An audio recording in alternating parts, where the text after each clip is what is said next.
And we're live with Jeff, and we're going to do each of our top 10s. So, over to Jeff. This is our Homicide Life on the Street series overview video featuring our choices for the top 10 best episodes.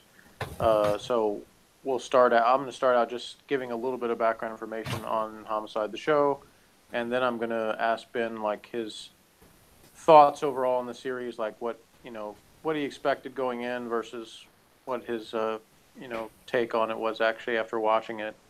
So we'll talk a little bit about that, and then we'll get into counting down our top 10 episodes. And we'll try to not have it take as long as our Blake 7 video did when we reviewed the whole series. That was like nearly 4 hours. But on that one, we attempted to rank all 52 episodes. So that's why I decided to come up with the top 10 idea, because it's a little more realistic. If we'd ranked all the Homicide episodes, we would have been here into tomorrow. So, because there's 122 episodes. So yeah, not just 52. Okay, so Homicide Life on the Street is a police procedural television series that began airing on the NBC network immediately after Super Bowl 27 on January 31st, 1993, before moving to Wednesday evenings for the remainder of the first season. The show temporarily replaced LA Law on Thursday evenings at 10 o'clock Eastern Time for its limited Season 2 run. From Season 3 on, it aired Fridays at 10 p.m. Eastern. Homicide chronicled the work of a fictional Baltimore Police Department homicide unit, but was based on David Simon's nonfiction book, Homicide: A Year on the Killing Streets, and many characters and stories used throughout the show's 7th season were based on individuals and events depicted in the book. And the show ran for 7 seasons from 1993 to 1999, 122 episodes in all, and then was followed by a made-for-television movie in the year 2000. So that's a little bit, and I'll say that that the way that I introduced Ben to Homicide actually came through our discussions about personality types, because the subject came up. I think I was probably talking about how on the Personality Cafe forum, somebody had specifically asked, could an ESFP be successful as a policeman or a police detective? And when I saw that, it had not been very long since I had rewatched all the Homicide episodes in order with Morgan, my son, and so at the end of that, having just gone through those, when I read that, I was like, hey, I know an example of an ESFP police detective, Frank Pimbleton. So I posted a video of a scene from the Season 2 episode Black and Blue of him interrogating a suspect and demonstrating that he had a way of kind of using that interrogation as a performance. ESFPs are known as the performers. So he had he was performing, but at the same time he was doing something practical in trying to get someone to confess to a crime. Now, of course, as it turns out, the guy he was trying to get to confess wasn't even the murderer, and Frank pretty much knew that, but he was trying to do what his boss had told him to do, which is get a confession out of him in whatever means necessary. So that was the particular way he had to do that. So that's how. So I showed Ben that video clip, and he enjoyed it, or at least thought it was a good example of what we were talking about. And when the subject came up of watching more, watching complete Homicide episodes, he watched the first episode and liked it enough that he wanted to watch some more. So I guess initially I'll say, Ben, what were your initial thoughts on the series before you knew much about it, and then how did any of that change as you watched it? Any other thoughts, I guess you could say, as to your thoughts as you went with watching the show? Well, initially I was thinking, oh, I've got to watch this thing because we're watching Blake 7 as well. And we sort of like watched alternated. But I thought that I liked the first episode. It was a little hard to understand what Lewis was saying in the first episode if you weren't wearing headphones.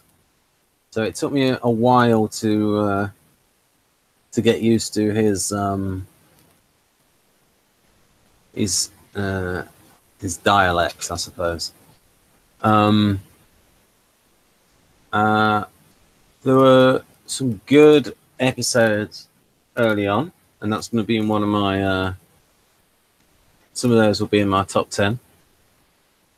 Uh, the pretty much the only issue I had was like when I thought it was too dark, and I would usually come up with, and I usually had the viewpoint of this is a good episode for a crime drama. It's just that the genre is not my favorite, so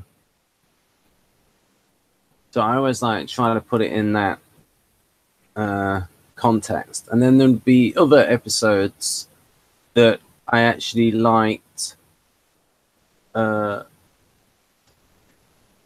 I liked without that caveat, that I just enjoyed, rather than saying, "Oh, this is good for a drama series."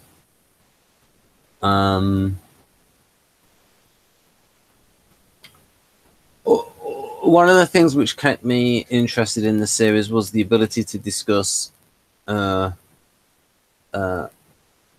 type-related aspects of it, because a lot of the characters were very well drawn, where we could discuss things such as like how someone's of the guardian temperament or the artisan temperament, and you have the odd representative of the rational and idealist temperament popping up every now and then.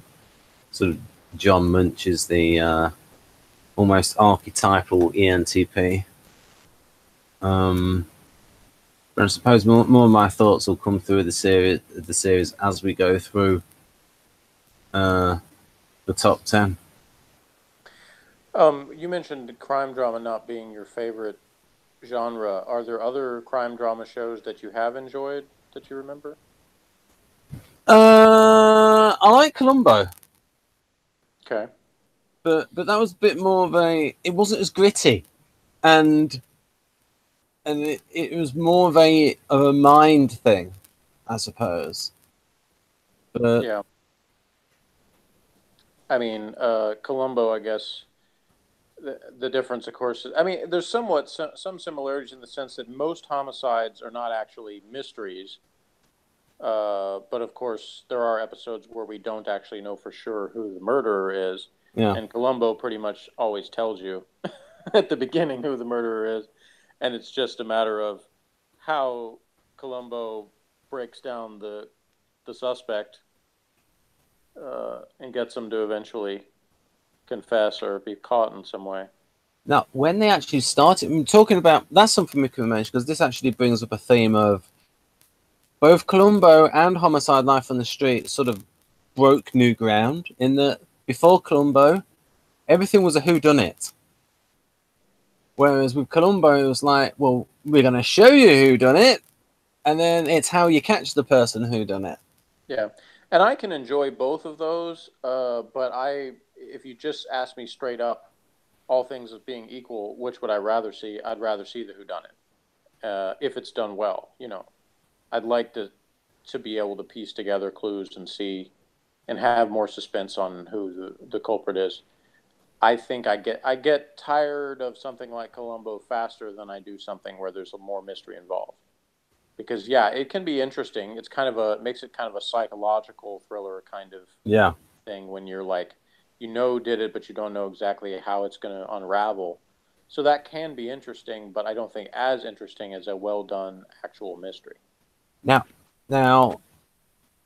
how about, is it one of the things that the Columbo episodes might hinge on, because really it's just Columbo and then the chief suspect, is what happens if you had like the casting director from Homicide: Life on the Street, so that you could have a really good cast every time? Yeah, well, obviously that would, those other things are factors. Like I said, when I say all things being equal, I'd prefer the mystery. But if you were going to say Columbo's going to have better acting and better production value, whatever, all these other elements that add to it, then obviously that's going to be better than a cheesy mystery that you're like, these actors are bad, the story's not interesting, or just boring. Like, I mean, Miss Marple. Apologies to any Miss Marple fans, but I couldn't even get through like those because it's so boring. So it may actually be a mystery in the fact that they don't tell you who did it, but it's like by 30 minutes in, it's like, who cares who did it? This is too boring to keep watching. I mean, yeah. Go ahead. What are you gonna say? I was just gonna say, I can imagine like some of the Homicide cast in a Columbo, where you would have somebody like Andre Braugher, or like actors of that quality in that would be cool. Yeah, they should have done one last crossover instead of Law and Order. It could have been if they're going to have the Bayless actually killed the guy, that Columbo has to be the one that gets him to confess. So. Yeah, because he was still alive. He was still alive at the time, and he may have even just been making a few more like special. Yeah, Columbo. I can't remember when the last Columbo was, but hey, it would have been cool though if it was Columbo and Munch. Yeah, that would have been fantastic. Right then, because they think they did.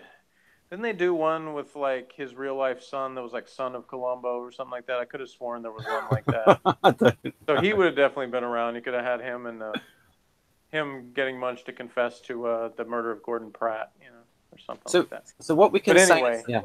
So, so was Homicide the first show where you would have endings where they didn't catch the murderer?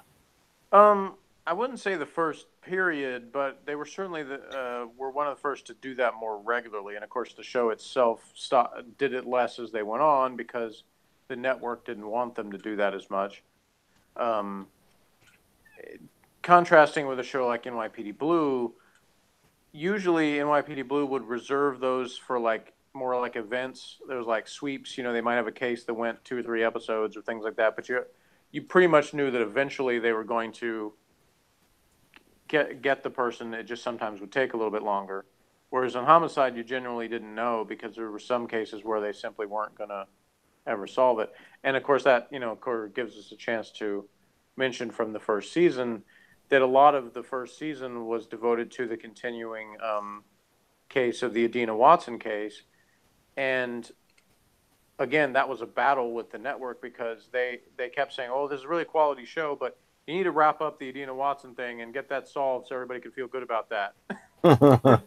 But Tom Fontana resisted doing that because he said in the real case that it was based on, a girl named LaTanya Wallace that was killed in Baltimore, they didn't solve the crime. It was similar to what happened on the show. They had a chief suspect, but they were not able to get him to confess and were not able to get any beyond circumstantial proof that he was the one that was guilty. So Tom Fontana basically told the network people, was able to play on their sympathies and say it would be unfair to that little girl whose case did not get solved for us to invent a magical Hollywood ending where we got the guy. So apparently that convinced them to let them leave that unsolved. And it's good that it did, because in addition to providing so much of the drama in that first season, that case became an ongoing sort of haunting of Tim Bayless that provided sort of a backdrop to a lot of his story through the entire series. So when you said unfair, that they may have had the little voice in their head, their family could sue us. yeah. Well, that could be a factor too. Although it'd be very difficult to do that, of course, because that's why they put all those things in TV shows and movies about. Not based off the real story it's based on. Yeah, they always put that it's fictional and has no relation to any living people, living or dead. People that they always put that, even when it's blatantly untrue, because they don't want anyone to sue them over anything. I wonder if anybody has done it and has sued them, even though they have put that disclaimer there. I mean, you've had people. Lindsay Lohan sued the makers of Grand Theft Auto over there being a character being too much like her in the game, and at least partially won the case. I can't remember exactly what the outcome, but it's some sort of settlement that they did where they had to either compensate her for something or change the character in some way. I don't remember, but they they did concede that there was that was related to her or something, as opposed to which. So that kind of thing does happen despite those kind of disclaimers. So anyway, so I guess you said more stuff will come out as you talk about the episodes, but I guess in a general sense, when you got to the end of Homicide, did you have different impressions? As far as what you had going in terms of did you have a different feeling about it, or were you pretty much that this was what I expected, but it was like a high quality version of this thing that maybe isn't my favorite kind of thing? Yeah.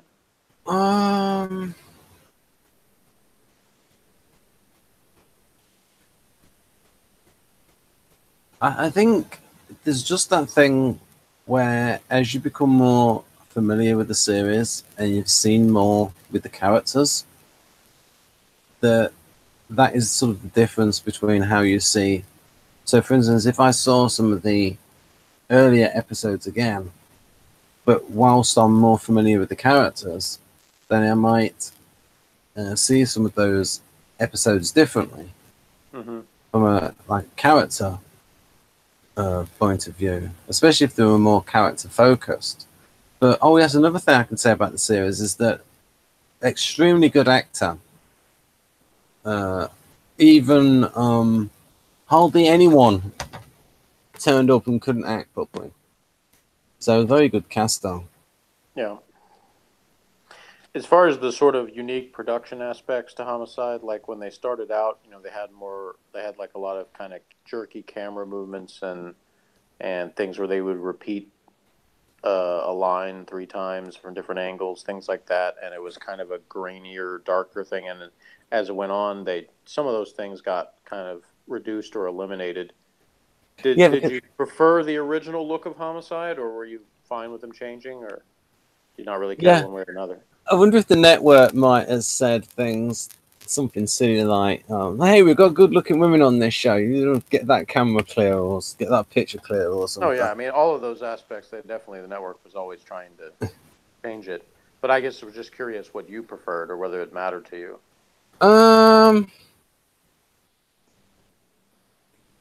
Yeah, I think it was a bit much when they would shoot it from different angles and then say it again. I didn't mind them shooting it from different angles, but I thought them saying it again and again and again was a bit heavy-handed. Unless it would be specific to the plot. Yeah. I think in general I sort of agree with that. Like, I didn't mind it particularly, but I didn't think that particular aspect really added anything to it. The thing that I did miss when I see the initial episodes and I see it later, I think the kind of darker look made the show kind of seem not more serious, because it still was serious later on, but I don't know, it seemed a little bit more realistic in the sense that the point was supposed to be from the beginning, and David Simon's point, I guess, that police work is not like a bunch of action scenes and car chase and shoot 'em up stuff. So they kind of shot it in a way that kind of seemed like this job has a lot of sort of drudgery of the detectives coming to the office, sitting at the desk, trying to work on cases that they don't have much to go on.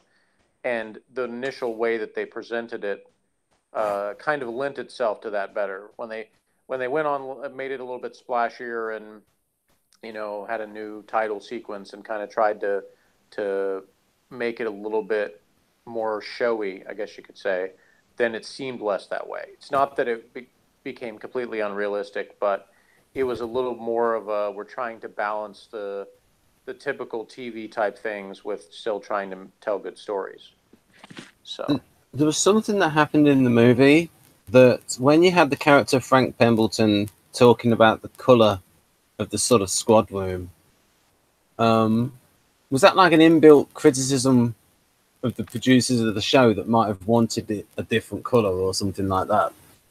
I don't know specifically, but it's possible. It wouldn't surprise me, because there were a lot of kind of little in-jokes and things that they would throw in where the network would tell them, we need you to do this, and they would kind of try to do it in a way where they sort of were like, we're going to do it in a way that kind of sticks it to the network at the same time, even though they're making us do this.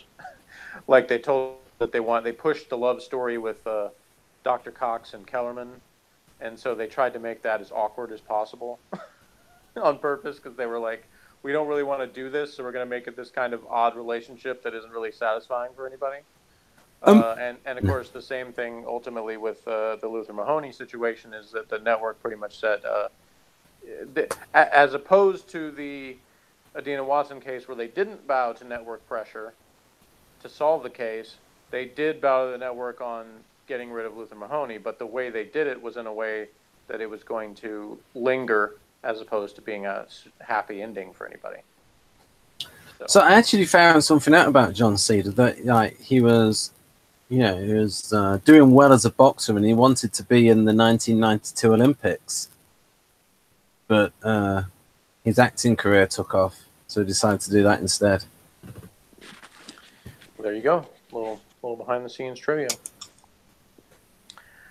Well, is there anything else you wanted to say before we got into our countdown?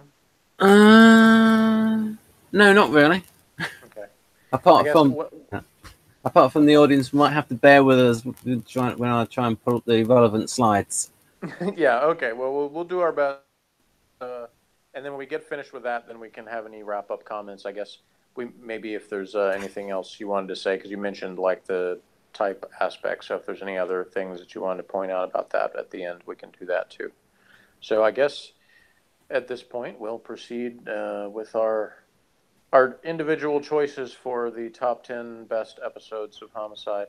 We didn't do a 10 worst, but I think sometimes when I listen to radio countdowns, they'll do like honorable mentions or other things that they do along the way. So I may point out a few things that aren't quite the top 10 best as we go. But anyway, so I'll start. I'll let Ben start and tell us what his choice for number 10 is. I'll just say that one of your top 10s might be in one of my. Yeah, it probably is. Right. So what I'm going to do now, folks, I'm just going to show my number 10 is, and if Bradley were here, he'd probably. I'm trying to get it to change. Oh, there's a certain feature that I need. Oh, darn it. There's a certain feature that I need to get. Are we having technical difficulties already? It'll be all right, but it's a little bit. It's not there. It should be there, but it's not there. I'm looking for it. I will try again. Right. I will open it. Right. So that is the. What have we got there? That is the. Is it there? Oh. What I'm going to do is I'm going to try and close some other things that might be getting in the way. All right. Well, I'll do a little bit of filler then while you're trying to do that, and just say that as I went back through the episodes, I found that there were 19 episodes that I gave a 10 out of 10, which might sound like a lot, but there are 122 of them, so it's still. I think I still have pretty high standards for what qualifies as a 10. There are more Simpsons episodes than that I gave a 10 to, but of course there's also a ton more Simpsons episodes. But in terms of what's considered the classic era, it might be similar. Not sure. But anyway, so thinking about those 19, I can say there are a few honorable mentions that did not make my top 10, but were just barely out of it. And I'm not going to rank them like 19 to 11 or anything. I'll just say that Hostage Part 2 would be on my honorable mention list because I gave both parts of Hostage a 10, but in narrowing down, and trying to pick the top 10 of the whole series, I didn't want to have two of them be parts of Hostage. So I had to pick one, and Part 1 was better than Part 2. So there's a little spoiler, I guess, that the Part 1 will be in my top 10. But Hostage Part 2 I also gave a 10 to. And the strong parts of that one included when the hostage taker accidentally set himself on fire, and the medical attention went to him, whereas there was another girl that had been shot and G yells at them to tend to the girl, and they say, "We'll get there in a minute," and he says, "You'll get to them now." That was one of the great G moments, because they immediately went and tended to the girl once he told them that. Yeah, and I think at that point Morgan said that was an example of him being an ESTJ, even when being a supervisor, even outside of his proper role. Of that. Yeah, he's the kind of person that people listen to, even if he's not actually their boss. So I enjoyed that bit, and a lot of the subtle things, like what was going on with Frank and the stroke recovery. That was the episode that ended with him pouring his medication down the toilet, so we knew there was going to be ramifications related to that. So yeah, some good parts in that one. You had any luck finding your? Well, it's there's a certain thing I need to do in order to get it on. And all right. Well, I'll keep going. Then you just tell me when you're ready. Right. So. All right. So, other honorable mentions that I gave a 10 to but didn't quite make the top 10. Let me see here. In Search of Crimes Past from season 3. That was the one where the woman took Barnfather hostage because her father was about to be executed that night, and she believed he was innocent. And the case had originally been Bolander's back in 1978, so the detectives had to go out to the really old warehouse file rooms to try to track down the original file and get the information. And so there's a lot of good stuff about Bolander kind of going back through what his skills as a detective, how he does his detective work, and him sort of doubting himself that, if he missed the information, was he really that good a detective, and stuff. So he had to kind of get some reassurance, which I think was a good sort of showcase for him as an IST character who, his honor or whatever is defined mainly by him doing his job well. So when he doubted himself, then there was some realistic kind of thing of, well, what am I worth if I couldn't do the job effectively on this guy that didn't do the crime was going to be executed for it. And ultimately how they ended up really solving it was that Lewis actually took a seemingly unrelated case of a homeless guy who got shot, and then it led him to a suicide note where the guy who actually did the murder that the other one was about to be executed for. I thought that was a really well done and interesting case. So that was another one. The final episode, Forgive Us Our Trespasses from season 7, was another one I gave a 10 to that didn't quite make the list, but the things I enjoyed about that one were Kyle Secor's performance as Bayless, as the kind of unhinged Bayless that, as we learned in the movie, eventually led him to kill somebody. And some of the callbacks to the original episode and some of the things over the years, including having the final lines be the same as the first episode, and the basic case that was being solved being kind of a run-of-the-mill thing, sort of reiterated that the day-to-day work is not some kind of super interesting case most of the time. Sometimes it's pretty simple. So I liked those little elements being in it. Right. What I'm going to do is I'm going to try and copy the images across to the laptop so I can share it on there. Okay. Because what's happened is there's a I've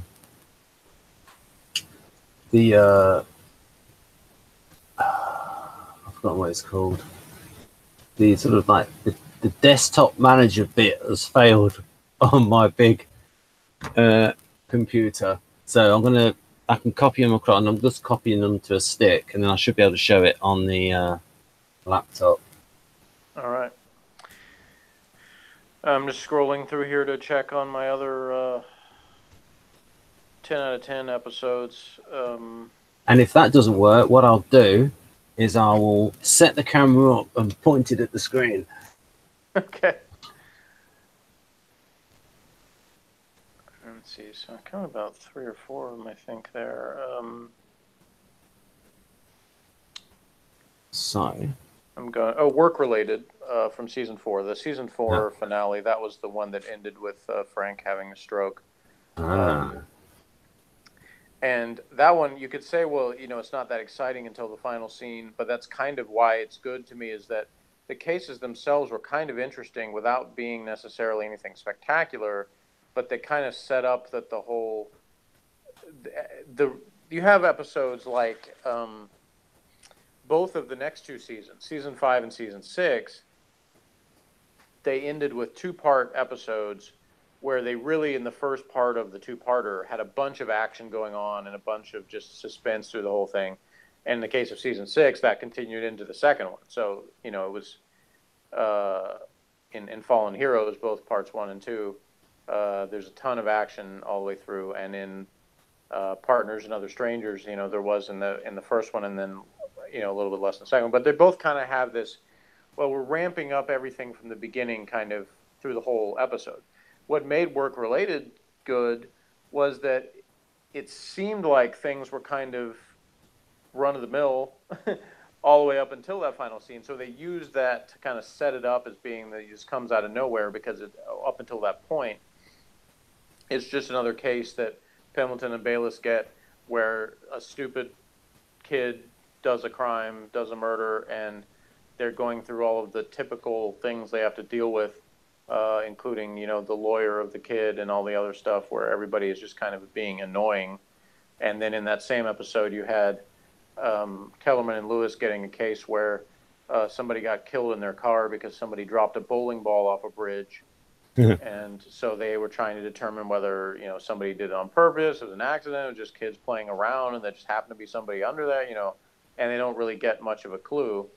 And it's sort of an in-joke, because they, the cases that are like these significant cases for political reasons or media reasons, they call them red balls.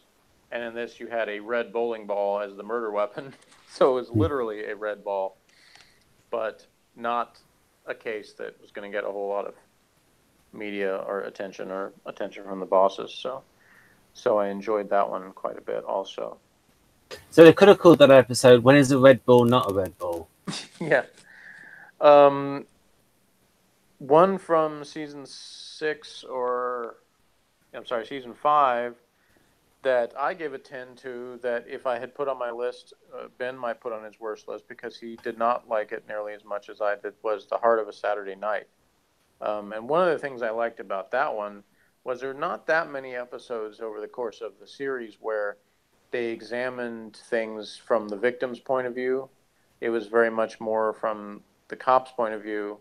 Not that they wouldn't show, families of victims and interview them and things, but it was always still very much like just, they're there for this interview with the cop, or see what they can get out of them, but you didn't really see much, with rare exception. You had, of course, the opposite extreme in The Gas Man. That was the one where, it was more focused on the guy who had gone to prison, because of Pendleton trying to come back and get his revenge. But like I said, that definitely was a unique episode, and it was atypical. But you had certain ones like The Heart of a Saturday Night and Bob Gunn, and maybe Every Mother's Son to some extent, that covered some of more of the victim's perspective, or I should say families of the victims of murder. And I always enjoyed that, and those are some of my favorite episodes when they did that. So The Heart of the Saturday Night was the one that had the victim support group and had the 3 different cases where they told the story from their perspective of family or of the victims. So that was one of the ones that Ben and I were most divergent on, because I gave it a 10 and he gave it a 5. But anyway, that's on my list. Let's see if there's any other. Double Blind. That would I would say would be the one that just missed. I would say that would probably be my number 11. And the only reason that didn't quite make it was that Double Blind and Deception were both back to back, and I thought, well, I'm only going to put one of those two. I wanted to have a little bit more variety, but it would be just barely missing because Double Blind was the one that featured the return of Chris Thorman as the guy who had shot him and blinded him was up for parole, and so they had him come and make a testimonial to try to keep him from being paroled, and he was. And I thought all that part was good, and there was other things going on at the same time that were interesting, because Bayless and Pimbleton were dealing with a case about abusive husband that had been killed by his daughter, and I thought that was there were a lot of really good scenes between the two of them about that. The daughter's performance was really good, and the fact that they basically reveal, that basically their usual attempts to, get a confession by sort of leading the suspect in a particular way. There was resistance to that on Bayless's part, and they had discussed, how much of that was due to Bayless's experience of being an abused child himself. So was that affecting his judgment when it came to the way that he approached that? And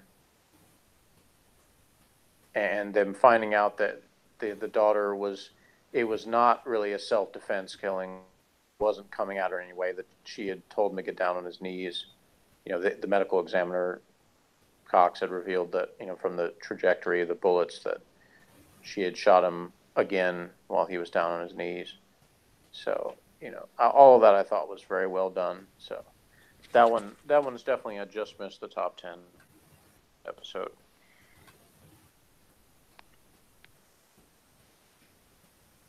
You getting close? Hopefully. Yeah. I mean, I can, flipping heck.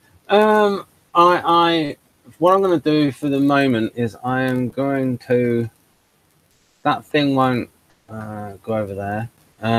If this doesn't share the screen, what I'll do is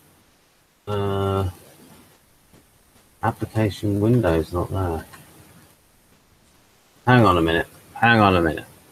What? I know what I could do. It might be a little bit tricky. Right. What I'm going to do is I'm going to put my camera up and then I'm going to show it. Right. So the episode I picked is, although it should be copied across soon, the episode I've picked is Wanted Dead or Alive Part 2 for number 10. I had a feeling that might be what it was, since you were very focused on the visuals. Yeah. Yeah, but that's where I put it down as the number 10. Mm-hmm. Even though that was one of the ones that I gave a 10 out of, really it was an 8 plus 2 extra points.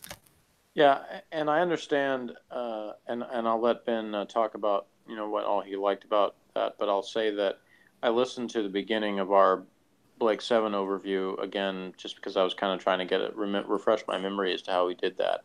And there was an episode of Blake 7 where it ended up ranked very high on my list for similar reasons, because I very much liked the character that the Blake 7 book referred to as something like a weedy, 5'0" weedy bimbo nutbag or something yes. like that. So that definitely made that episode stand out for me. So I understand that when that can increase an episode's appeal. Yeah, that was as Ben's extra 2 points did for Wanted Dead. I don't know how many extra points you would have given her. Yeah, I'm not sure because I don't even remember exactly what I scored that, but Yeah, and then what happened is you probably didn't like it when Avon hit her, and then he said, "Oh, you better take her away." I really rather enjoyed that. well, Right. yeah. I mean, I found myself at that point thinking I would have kicked off a couple other crew members and kept her on instead.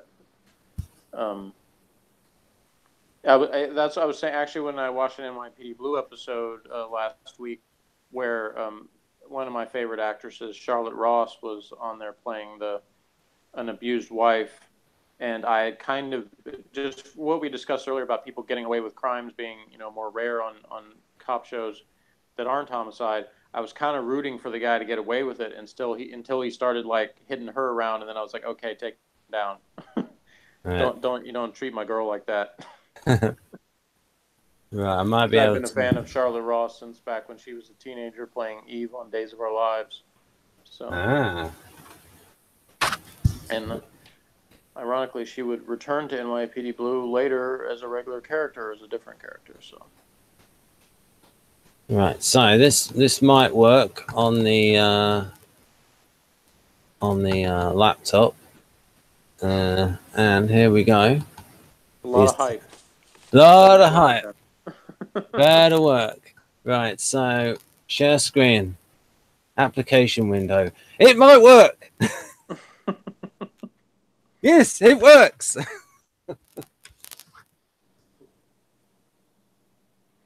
Right. There it is. There's the episode. All right, so you want to read that little Right. description? Bounty hunter Dennis Knoll, one of Morgan's favorite characters, tracks down fugitive Joe Irico in Florida. Meanwhile, bounty hunter Joey Licht nurses a broken arm in a car accident in a Baltimore homicide detective car. And a random driver is relegated to a desk job at Patriot Bail Bounds. Well, if you want to put an NP driver in there. Bounty hunter PJ Johnson is excused by the Baltimore police, probably department, in a shooting death he was accused of. All right. So did you want to elaborate at all on what a great episode? Well, it's just basically that it was one of the ones I gave 10 out of 10, but then I've relegated it to the 10th. This character was good. The one in the top with the sunglasses, the ESTP bounty hunter. That would be Dennis Knoll, played by Christopher Maloney. Yep. Well, there we go. Well, so which one are you going to pick for your? Well, I guess 10? first I'll just say that episode, the particular episode, I think I rated it a 7 or 8, somewhere in there. And I remember thinking that there were some good elements to it. I liked some of the fact they went out on location a little bit and had a little bit more interesting stuff going on. But the resolution to the case was a little bit of a letdown because they had kind of, again, it was one of those two-parter where the suspense was big in part one, and then the second part it kind of petered out a bit, so it wasn't quite as good. But so I wouldn't rank it quite as highly, but I still enjoyed it. I mean, I've said it many times. I'll say it again. There's not been a bad episode of Homicide, in my opinion, and this one certainly wasn't bad. All right, so my choice. I'll give Ben a little head start for his finding photos. Yep. So it's from season 5. Right. In fact, it's the first episode of season 5. So right. Okay. Here we go. if you got a season 5 folder, then it shouldn't take you too long. The heat is on. Get it. Right. And I even mentioned it previously because when I was doing the honorable mentions, I said that Hostage Part 2 was an honorable mention. Well, I have 130 slides for you. So my choice for the 10th best episode of Homicide is Hostage Part 1, episode 1 of season 5. Right, here we go. There's a lot of good stuff in this episode, but it's obviously very carried by the return of Frank Pimbleton. This is the first episode after the stroke. Yeah, the reason you have so many pictures of that one, Ben, is that you took several shots of the new opening sequence, because that we started off the season with. That was the first episode that had the new opening, which for the first time showed pictures of the cast along with their names. And one of the reasons that makes season 5 one of my favorite seasons is because I actually liked the new opening, although I still like the original one, and I liked that a few of the people that left later on were still around, like Melissa Leo, so she still got to be featured in that, even though she left later on. But so it was before we had kind of the onset of the newer characters later. So the only one who kind of, I think Ben even said this at the time, that kind of stands out as not really seeming like he fits in the opening is Max Perlich, who Ben always refers to as that little NF guy. Yes. But yeah, you have all these like serious pictures of everybody, and you have him in there, and it just doesn't belong.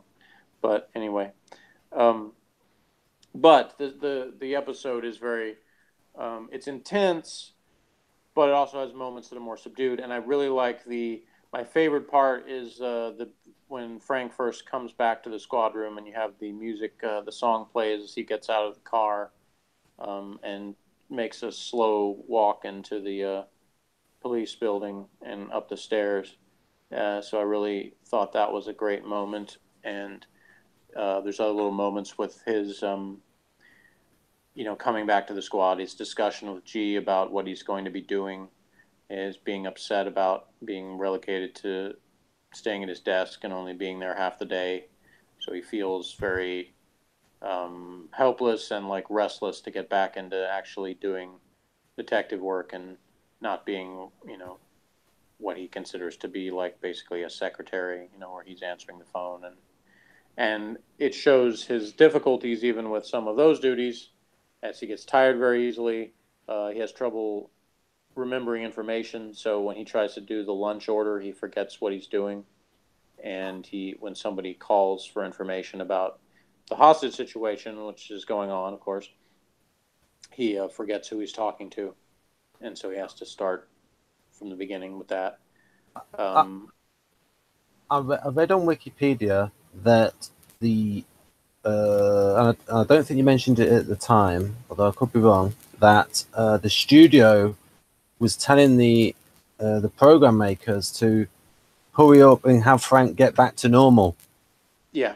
And so it was a little bit too much of a quick recovery. Right. Another one of those battles they had with him, because they wanted to drag it out more and make it more realistic. And of course, network people are like, no, we need old Frank back so he can catch the guy in the box. That's what people are watching for, So anyway, I forgot I was going to read a description of the episode before I commented on it, but I'll go ahead and do that now.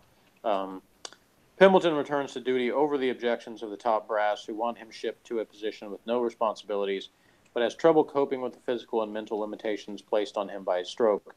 G learns that Russert has moved to France to live with a diplomat whose baby she is carrying. Bayless and Munch team up on the shooting death of a Mrs. Uba, with a pet pig as the only witness. As they begin to track down her son, who owns the pig, a gunman invades a middle school and takes a classroom hostage after killing 2 staff members. And guest star Ann Mira as teacher Donna DeGrazi. She was nominated for an Emmy Award for guest performance for that. And the episode was directed by Ted Demme, who some people may know from movies he directed, which I'm not going to remember off the top of my head. But anyway, he's a well-known movie director who actually died pretty young, if I recall correctly. So yeah, that's the gist of Hostage Part 1. So a really good performance by Andre Braugher, and all the little other elements like we're showing through the pictures here. The dead woman found with the breakfast still being cooked, and some of these witnesses or neighbors had great personalities, good casting again, as we've done before, and the interactions with Pimbleton with everybody struggling to return, and of course Bayless being the over caretaking ISFJ, telling Frank to take his medicine and sit down and drink water and to sip his water, and so he's trying to mother Frank too much, and his wife, of course, has been doing some of that herself. So there's some conflict in that area, and yeah, here as we see those pictures of Frank being confused on the phone, and the QRT team, Gary Diodario. So yeah, just a lot of good performances, a lot of good moments. Make that my choice for number 10. So I will tell Ben he can exit out of those pictures. Yep. And go to season 6 because I'm gonna announce my number 9 choice next. Isn't it time for my number 9? Well, I figured we would alternate, but if you want to always go first, that's fine. Okay, so it's no. Here we go. So that one, is that the right folder? No, it's the wrong. Right, is it in home? Is that the right one? No, I closed the wrong folder. But this is not the end of the world. I will open it again. Right, so what do we got here? Favorites. Dolphin. Right, okay. Are you looking for yours or mine now? I'm looking for mine. So right, so I just got to go here with the removable media thing. Right, in fact, what I should do is the removable media. I should close that. This is H-Lots. Got to close the right one. And then once I've got it there, I can split the screen. Right, top 10. Number 9. And my number 9 is Google Hangouts. Share screen. Or rather, this one.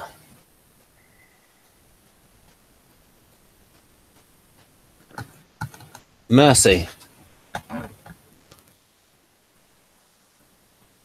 I'll read it out. Pemberton and Bayliss investigate the death of a cancer patient when a relative insists the hospice doctor killed him in a mercy killing. Stivers and Falzone investigate the murder of a 12-year-old girl outside a pizza shop on her way to school.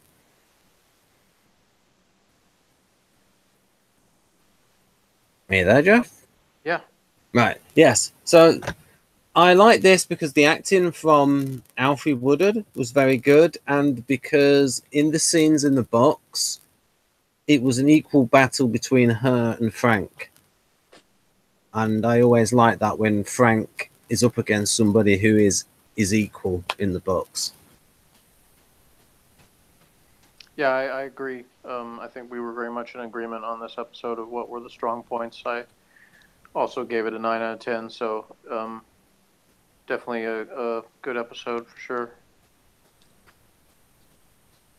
Right, so now if you tell me about yours, I'll...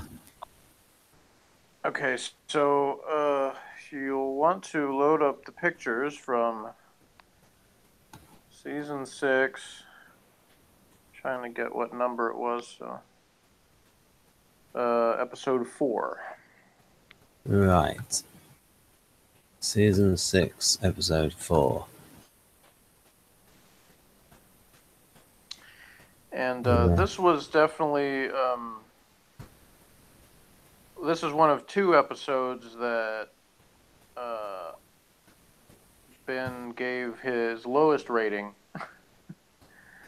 There were only 2 episodes that he scored worse than a 5, and both of them he gave a 2, and this was one of them. So this was our biggest difference because it's one of my 10s and he gave it a 2. So, of course, by now he probably knows which one that is, even if he hasn't gotten to the pictures yet. Season 6, episode 4 was entitled Subway. Oh, I'll just tell you what I did for this. I logged into IMD especially so that I could rate it 1. What? Because I was irked when I saw that it was rated so highly. I thought, oh, are you saying you're downgrading your score now from 2 to 1? Is that what you're saying? Yeah, but still, I was just a little bit annoyed by that. I had a little SP moment. Whereas because everybody else thought it was so good, I thought, oh, well, I'm going to do something about this. But okay, it's your pick. Over to you.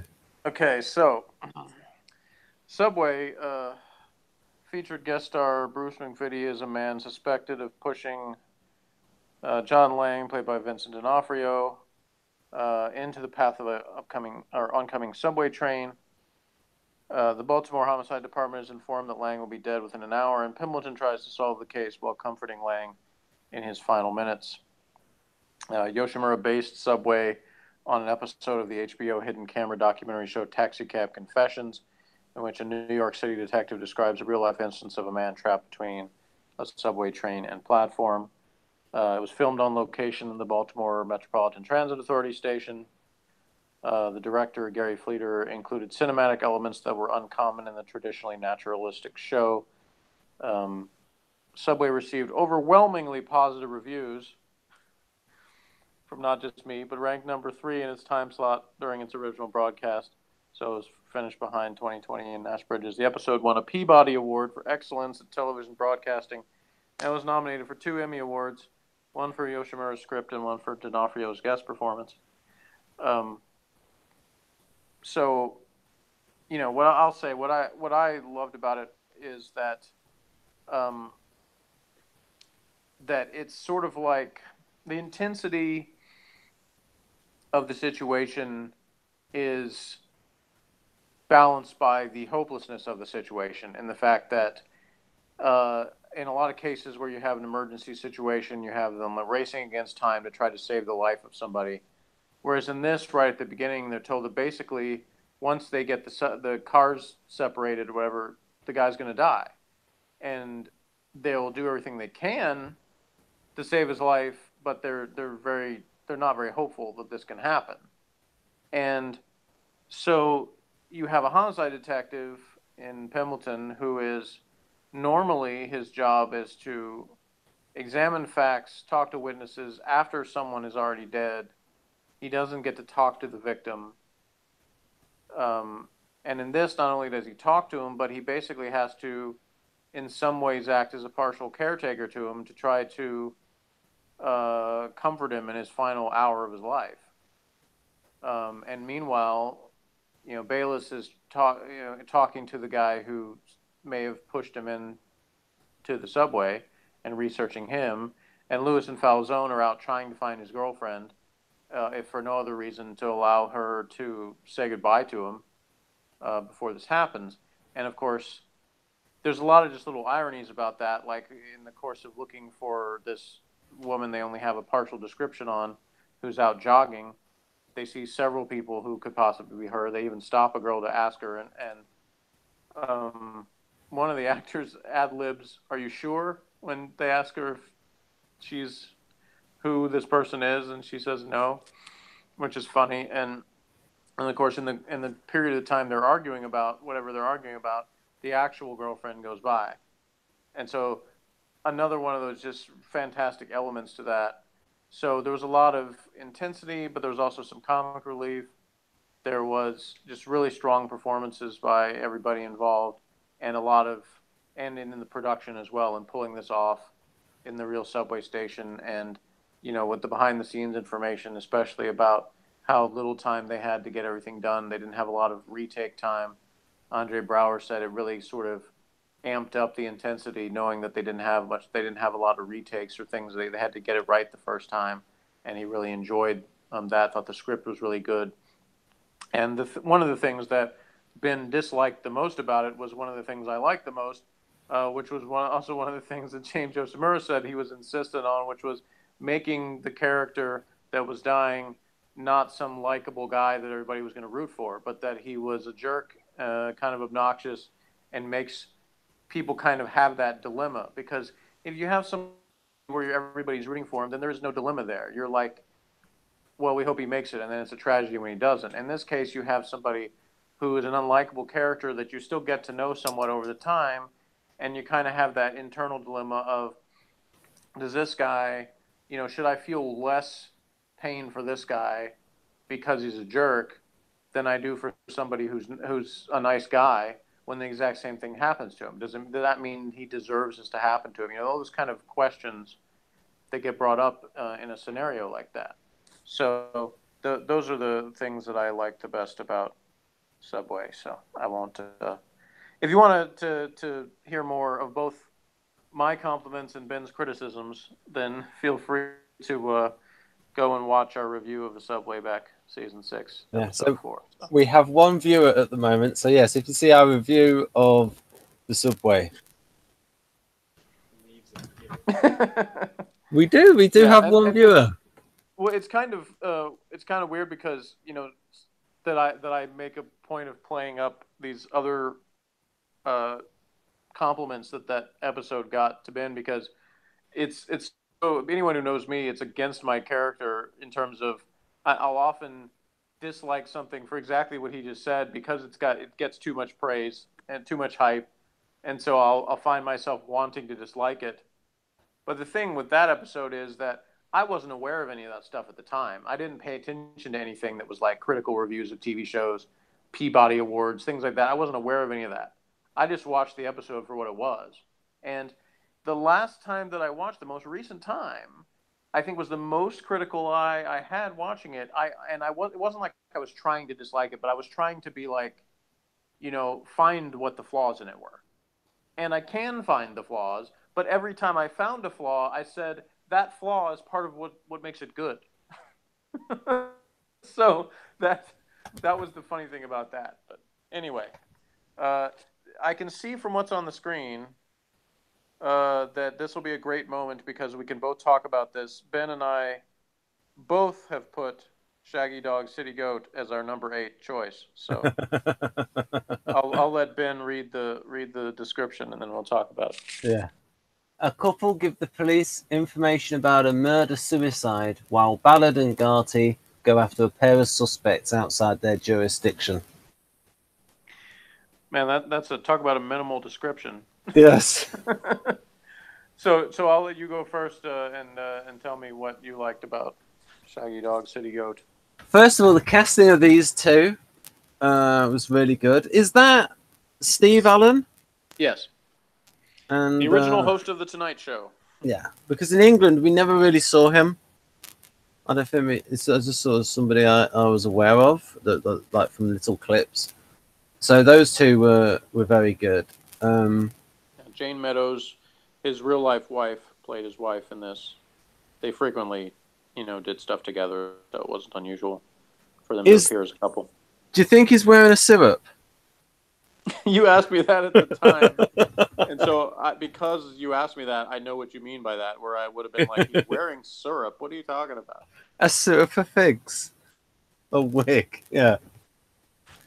Because it's always like when they wear it and it's like a little bit too thick there. I'll say the same thing I did then. I don't know, and I don't particularly care. Okay, fair enough. And so the city goat part is it's about these hillbillies. So do they call them city goats because they're people who go back and forth between the city and the hills? Because goat is like a country, animal from the farm, so it's in the city, so it's like out of place. Right.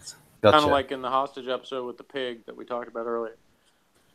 Call that a city pig, but yeah, obviously that minimal description doesn't say that the basic. Again, there were different plots being weaved together here, and you had some that was being told as a flashback story, and some that was happening in current time. So that part was cool as well. So the Shaggy Dog part was the story basically is that a man's found dead from jumping off a building, but then they realize he was shot on the way down, and he was actually shot by his own father with a gun that the son had put bullets in.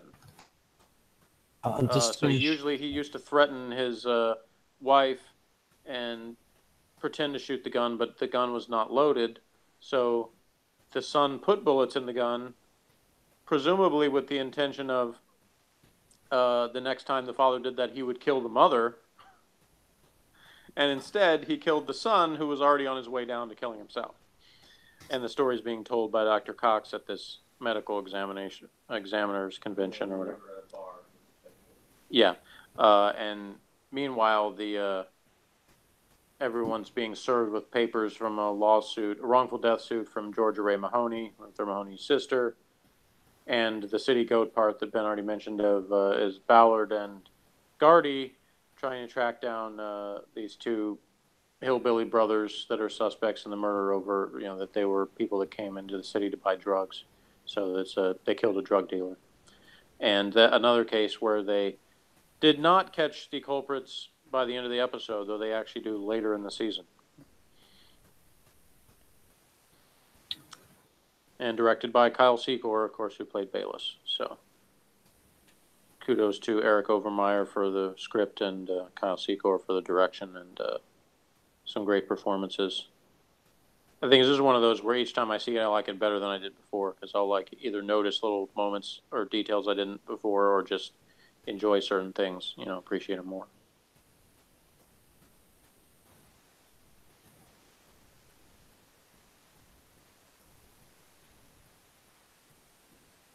So, anything else you wanted to say about that one, Ben? Well, I've always got a soft spot for Michelle Forbes because she played Admiral Kane in Battlestar Galactica.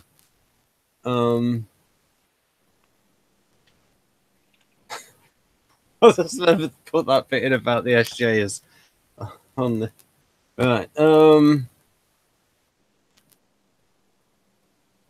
I don't know. It's just a good episode. I particularly like the family, and it's got the it's NT friendly as well. So yeah, pretty good. All right. So that was both of our number 8s.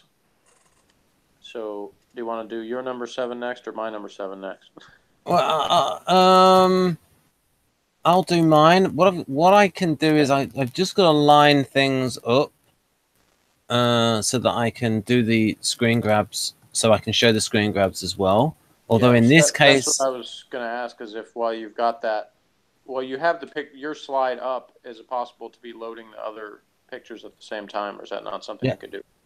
Well, in this one, I've not got a load of pictures for it, so I'll just show this. And it's just the slide of the episode description on IMDb, and there it is. Gone for good. The team investigate a woman who appears to be murdering her husbands for the insurance money. So the first episode. All right. Have you got that in your... Tell us what you liked about the first episode. Well, I like the dialogue. And I like the interaction between Felton and Pembleton. The fact they sort of had them on an equal footing. All the stuff, the car park scene. Sort of showing his artisan temperament in wanting to win every moment.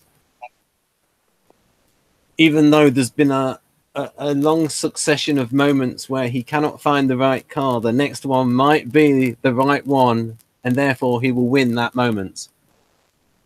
Then there's the stuff with the polystyrene or styrofoam coffin buried like a hamburger, and the line with where Munch doesn't want to be Montel Williams, he wants to be Larry King.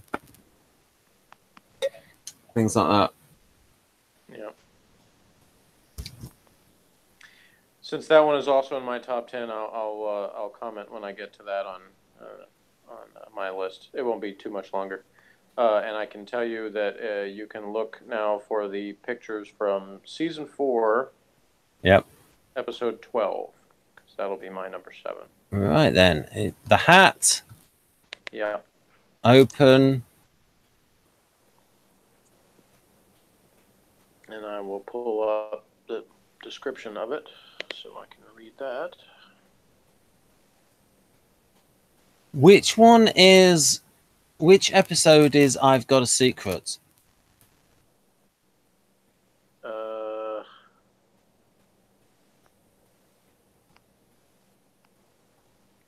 It's from season 4, isn't it? Yeah, because I'd like to put my I've got a secret. It's the very next one. It's episode 13 of season 4. right. Right, just need to put that across into there. Copy. Yeah.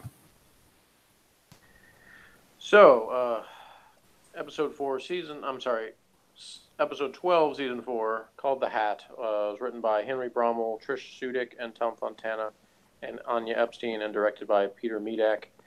And Lewis and Kellerman are sent to Pennsylvania to pick up Rose Halligan, a fugitive wanted in Baltimore for the murder of her husband. The trip turns into a disaster after she escapes their custody and is later found outside the home of her husband's mistress, whom she has just killed. A case investigated by Munch falls apart in court when Brody's videotape shows a key piece of evidence missing from the crime scene. Anticipation in the squad room comes to a head with the announcement that the open captain's position has been filled, and to everyone's shock, it goes to Roger Gaffney instead of G. So, a lot of things I enjoyed about this episode. Lily Tomlin's performance, she was also nominated for a Best Guest Actor Emmy and did not win. There were, I think, 3 or 4 times where guest actors were nominated for Emmys for Homicide, and they never won them. The only acting Emmy that Homicide ever won was finally Andre Braugher won after he left the show at the end of season 6. He finally got his Emmy, and that was the only acting Emmy that they ever won. They did win 2 for writing, and I think maybe 1 for directing, if I remember right. But anyway, and they had several, like I said, 3 or 4 people nominated for Best Guest Actor, including Lily Tomlin for this one. So I enjoyed all the, they took this side trip to this real little amusement park thing in Pennsylvania, and all the interactions with Lewis and Kellerman and Rose, going through the diner and her like singing the opera and all that, and talking about her husband, and talking fondly about him. Well, of course, she was the one that murdered him, and then contrasting that with the scenes of everyone anticipating G getting promotion, which of course he doesn't get, and the scenes with Munch and Brody, where a lot of these things were, what I liked about it was, that the typical cop show would have done it completely differently, where, would have had redeemed the characters, like Rose isn't really the killer or something, instead of having her not only be the one who killed her husband, but also killed his mistress after she had already been in police custody.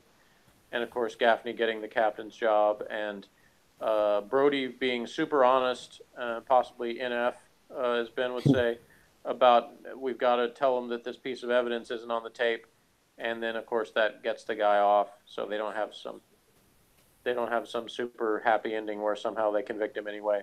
So it's a very like even that look on Gaffney's face is like, it's a very realistically life can suck episode for a lot of the characters. Perhaps they could put a disclaimer on. Walt McPherson is a really nice guy in real life. Yeah, right. Yeah, a lot of times it's true where you have somebody who really acts against type in their real life thinking, yeah, everybody. On the there's because the commentary for this one on the DVD, Clark Johnson, who plays Lewis, says that Walt McPherson was like pretty much the nicest guy in the cast, and of course he plays the biggest jerk. So that's not too unusual when it comes to performances, because I think part of that is actors that kind of are in general nice people enjoy being able to play like villain characters, because it is something that's like not what they do in their real life very much. So it's like they kind of relish the chance to be like, I'm going to be the bad guy. Everything that they suppress boils out. Yeah. It's like in times where they might have an instinct to lash out at people, but they don't. They can kind of vent it into the performance. So that's a fun So you thing. think SJs might be good at playing baddies then, Jeff? Probably sometimes, yeah. Because they can just repress all the behaviors that they shouldn't show. So yeah. So that's why The Hat is my pick for 7th best Homicide episode. I think the one I picked was They call me Mr. Clean. So we're up to Ben's number 6, right? Yep. Yep, that's right. Yep. I've got a secret. Do you have a slide for that one? Yep. Yes, I do. And I downloaded it especially from the YouTube. I went into YouTube and to download the thumbnail that I used because it's the guy holding the stuff. I'll show you what I mean. There you go. Yeah, I remember using that thumbnail in the for the review. During the investigation of a burglar found dead with no apparent injuries, the detectives find that he visited an ER for a gunshot wound and may have received bad surgery. Yeah, but that's not the important part. The important part is him. Yeah. Go ahead. I was just saying that it was just a rare. We got the ISTJ villain, and he was brilliantly played. I wish that guy could come back.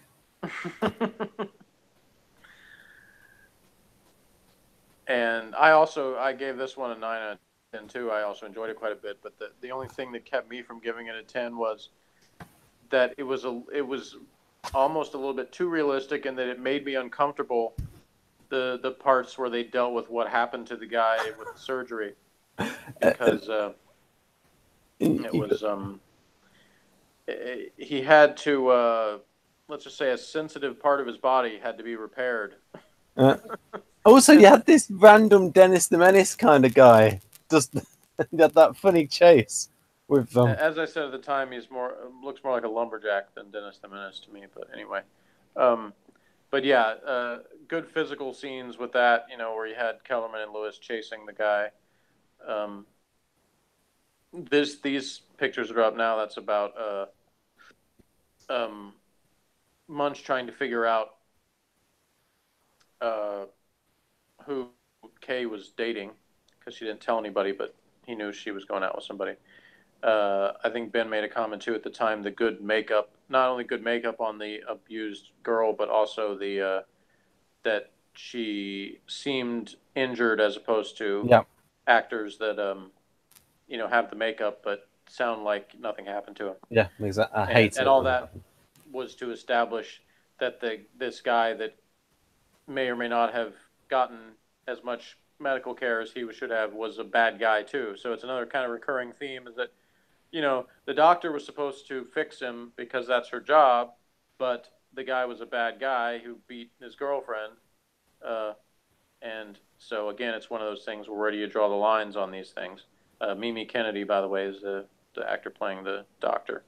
And we had this guy, another good performance as the nurse, who wasn't fond of the guy either, and that guy as the husband of the doctor, who Ben pointed out that he gave a good performance also. So it was another example of really good casting. And this final scene where Pendleton wanted to arrest her, but Bayless was the primary and said that they would present the evidence to Danvers and decide and see if he wanted to prosecute. So yeah, another one where definitely pretty bleak in some parts.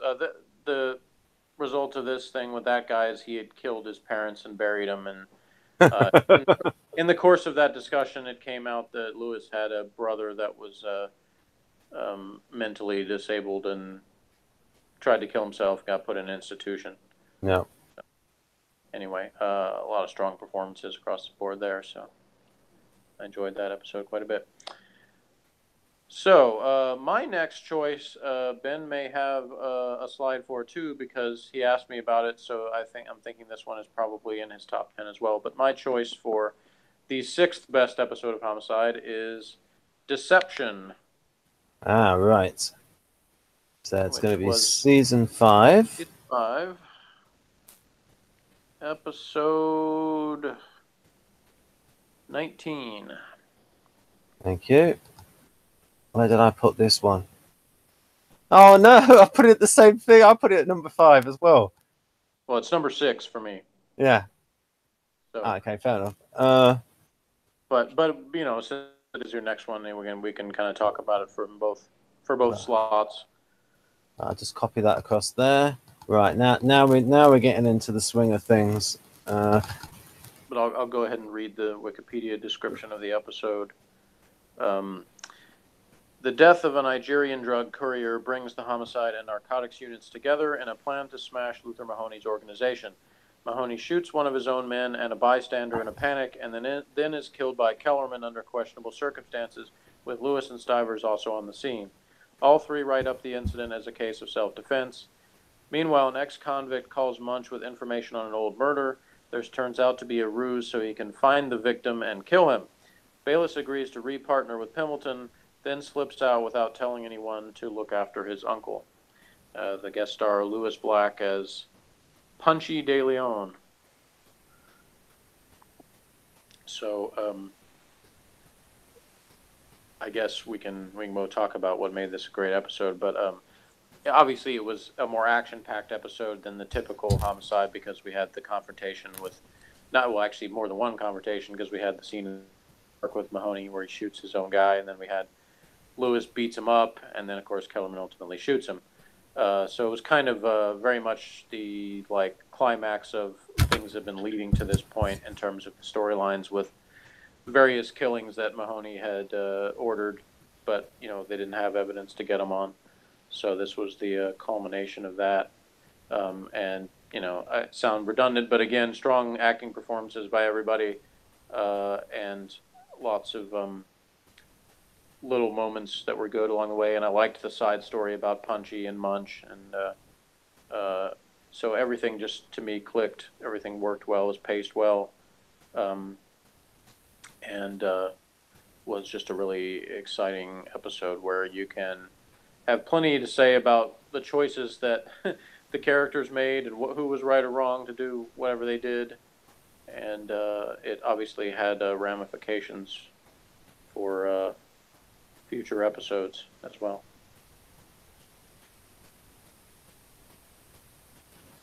Right, so I should have the thing up there. The thing? The thing. Where's the thing? There's the thing. Just before. Yeah, it's pretty much what Jeff said there for that episode. Oh yes, I noticed something in the grabs of this about Stivers. She was a little bit more assertive in this. Do you think her character became less assertive?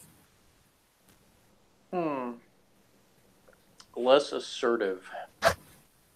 I don't know. I think she became a little more wishy-washy in some ways, but I don't know if it's less assertive. I think, obviously a lot of that came from,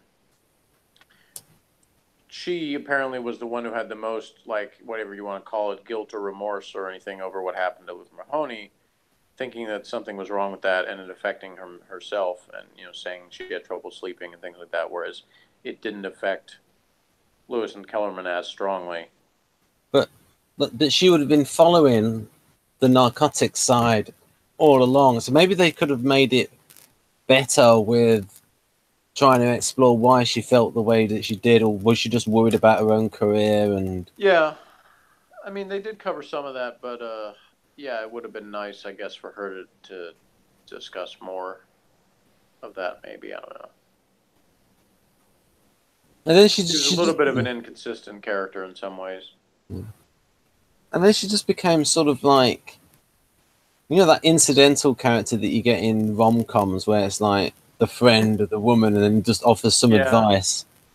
Yeah, I would be interested to know whether the actress, whether she felt that way, like she didn't really get much meaty stuff to do after that, especially in the final season. Even though she was added to the main cast, she didn't exactly have a lot to do. So, but at the same time, handsomely paid for not doing much. Well, yeah, I mean, I certainly wouldn't complain about, especially what they make now, but even back then. Yeah. In fact, they may have even made not that much less then, given that network television was more popular. Yeah, right. I don't know how that is affecting anything as far as salaries or whatever, because I don't know what all, because it's still the same, like, unions involved, I think, even with things that aren't on network. So anyway, right. So I think we've gone through most of these. So we both like this one. yeah. So if you want to go back and pull up your slide for Gone for Good again. Right. I have one slide for that. Okay, I will go back to it. Because my choice for the 5th best episode of Homicide is Gone for Good, which was the very first episode. So I'll pull back up a brief description of that. It won't be as brief as mine. Yeah. The episode opens with Lewis and Cressetti looking for a projectile a few yards away from the body of a man shot to death. The man's girlfriend, who was shot in the head during the incident but survived, tells police during questioning that her Aunt Calpurnia Church hired a hitman to kill her for insurance money. The detectives learned Church previously collected life insurance from 5 deceased husbands. Suspecting Church of murdering her husbands, Lewis and Cressetti have the body of her most recent husband exhumed for an autopsy, but reach a dead end when it turns out to be the wrong body in his grave. And the man that was buried like a hamburger. Felton hesitates to take a new murder case because he fears it will be too difficult to solve, so is taken on by his partner, Kay Howard, who has recently experienced a perfect streak, it says, of solving 11 consecutive cases. I don't remember that particular number being mentioned, but maybe it was. I don't know. They investigate the body of a man dead in a basement, and much to Felton's bewilderment, Howard solves the case easily. The owner of the house, Jerry Jimson, literally calls her at the house while she's investigating and agrees to a police interview, during which he acts extremely nervous and is eventually charged with the murder. Munch is reluctant to follow up on the case of a murdered drug addict, Jenny Good, who was run over by a car. The case has been cold for 3 months, but he is made to feel guilty by his partner, Bolander, into re-examining it. Munch makes no progress after speaking with the family until he looks through suspect photos and finds a man who has recently dyed his hair black and did not dye his blonde eyebrows. And so they question him, and he quickly confesses to her having it accidentally while drinking. I think that dialogue starts between him and Bolander with all that, and Bolander keeps saying, Detective Munch, Detective Munch. So Pimbleton and Bayless end up investigating the death of a 65-year-old man in a hotel room. Bayless initially believes the death to be a heart attack, but Pimbleton correctly determines it is murder because the man's car is missing. They arrest a man named Johnny, who is found driving the dead man's car. During the interrogation, Pimbleton fools Johnny into waiving his Miranda rights, then sneakily persuades him into confessing to the murder. Bayless, although convinced of Johnny's guilt, nevertheless questions the ethics of Pimbleton's approach, prompting Pimbleton to yell angrily at him in front of the other officers. And, of course, what he says is, "Oh, what is that? What is that? Is that a line from your textbook, rookie? Get out of my face."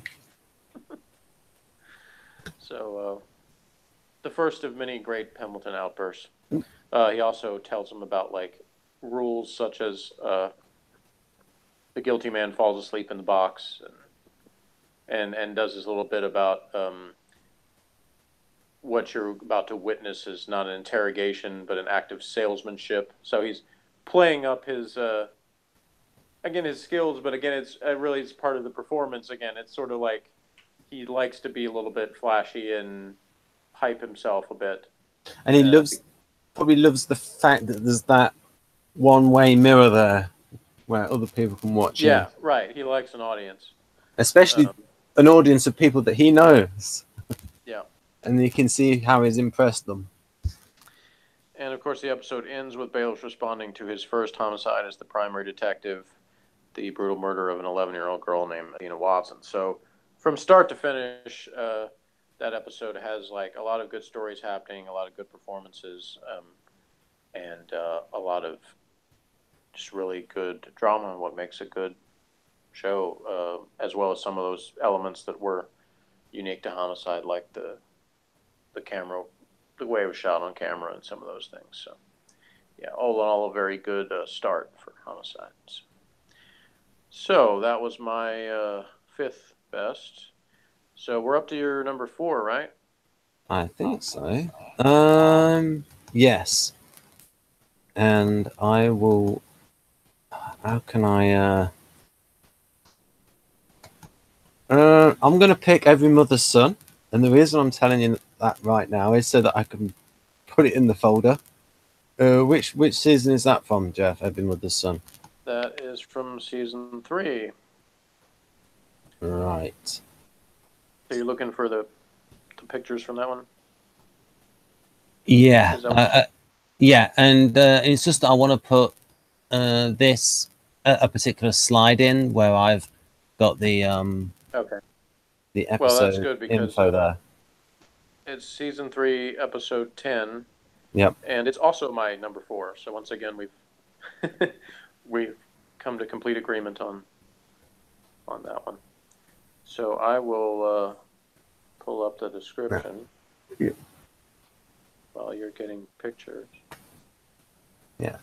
Well, the really short description is, before Jeff gives you a better one, is Bayliss and Frank investigate the murder of a kid who was shot in a bowling alley. Felton gets a clue about his family's whereabouts. There's not a whole lot more in this one. It just says Pemberton and Bayliss investigate the shooting of a 13-year-old boy, Daryl Knowles. During the course of their investigation, the mother of the shooter unknowingly meets the mother of the victim and finds that they have much in common. Past events wreak havoc on Munch and Lewis's plan to remodel and open the bar, and Felton continues searching for his estranged wife and kids. So, what did you enjoy about Every Mother's Son?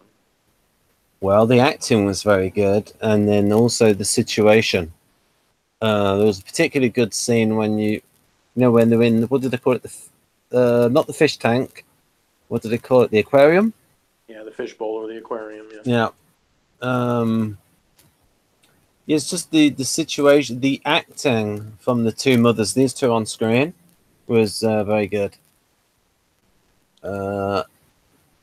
It was just very good from a human drama level.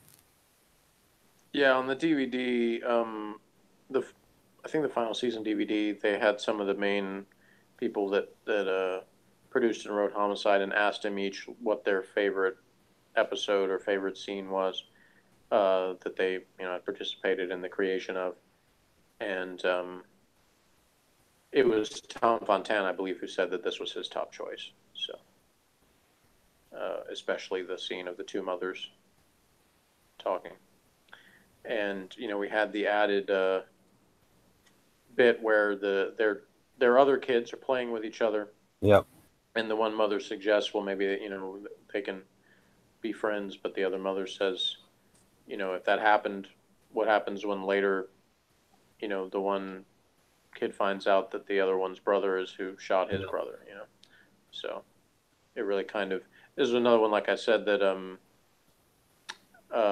brought home that idea about the ramifications and how the effect on the families of victims. So I really enjoyed that aspect of it, as well as Pembleton's talking to the kid, the actual shooter, and kind of giving him a little bit of guidance at the same time. This kid that started being like, I'm all hardcore, I don't care, and in fact repeatedly saying that he shot the wrong kid, so he shouldn't actually be prosecuted. It shouldn't be his responsibility because it wasn't even the one he was trying to kill. And of course, Pembleton relates to he and his wife talking about having a kid, because at this point they hadn't yet, and he's weighing that decision about whether or not he wants to bring a child into the world, the city where kids are shooting kids and all that stuff. So a lot of good drama there as well.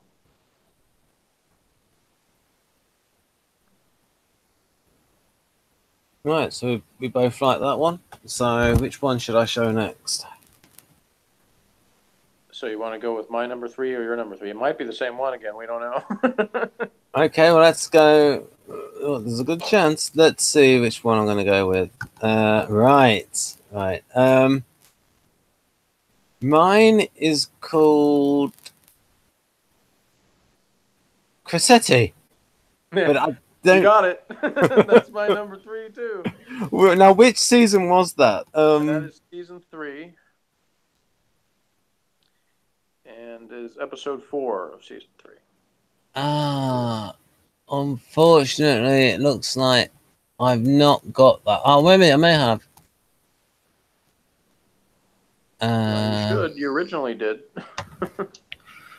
I've got All Through the House, Happy to Be Here, Nothing Personal, Many Splendid Thing, Rocket's Dead Glad, Bop Gun, See No Evil, Gas Band, Colours, Old and Dead. I don't think I've got Cressetti. I've just got the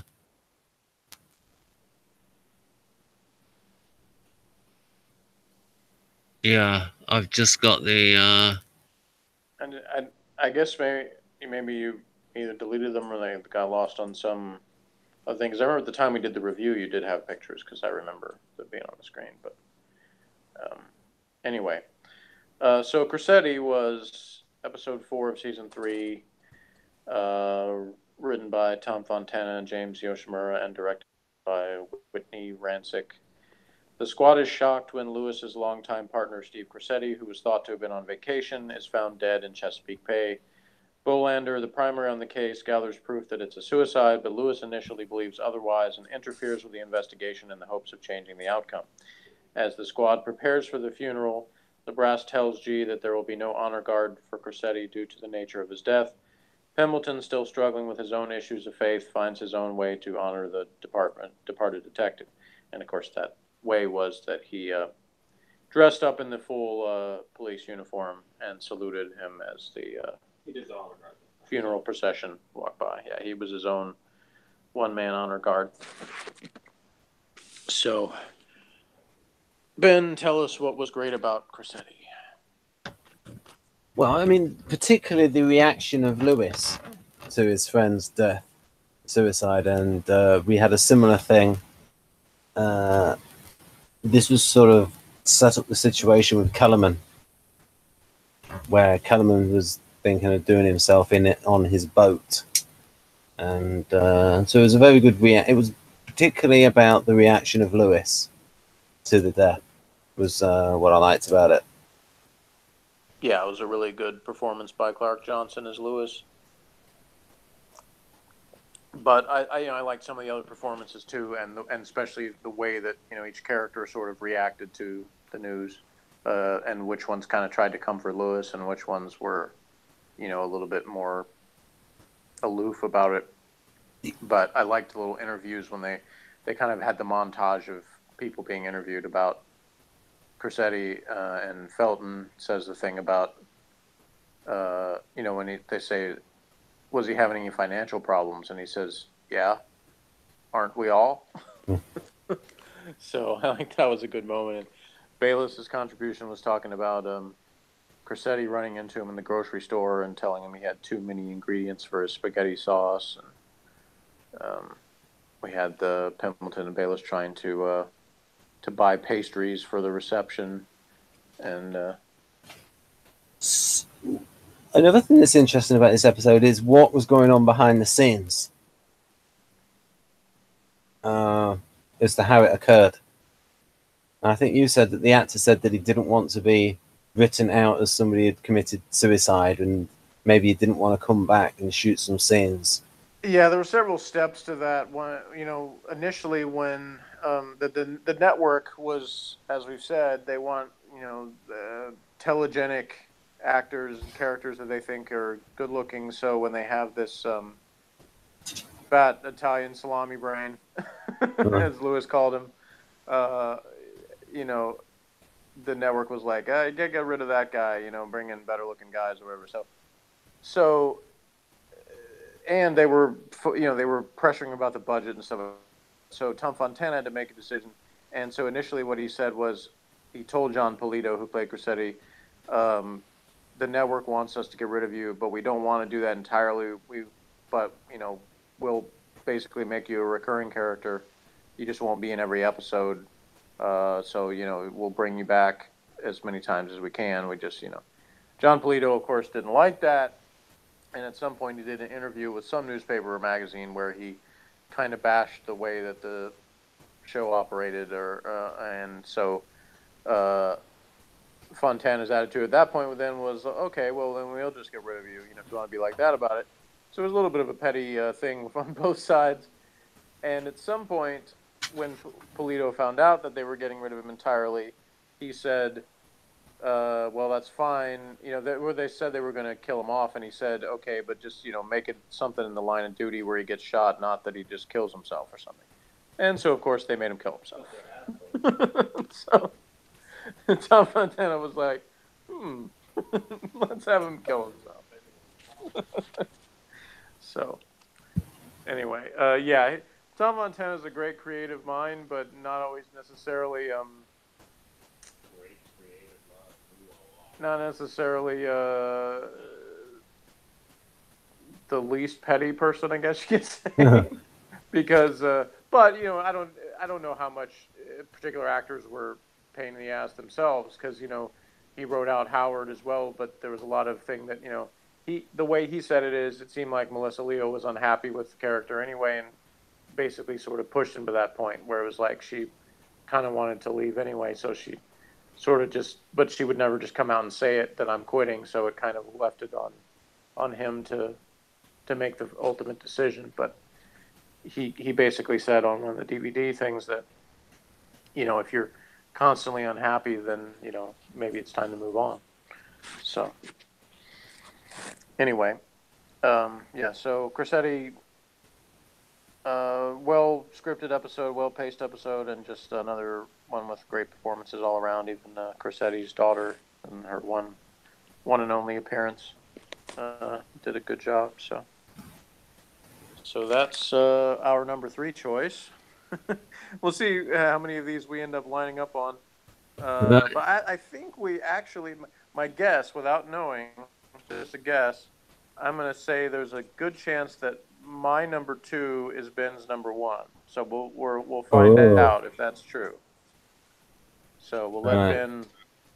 Well, I guess I'll reveal mine since it's number 2, and then he can tell me if I'm right.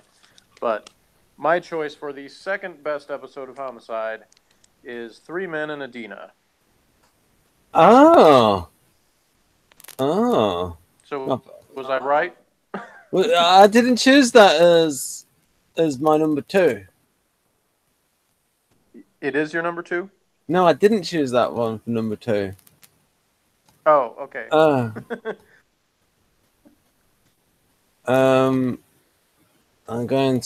I'll have to put the just a single slide up for that one. Alright, Okay, well, while you're finding that, I will read the description.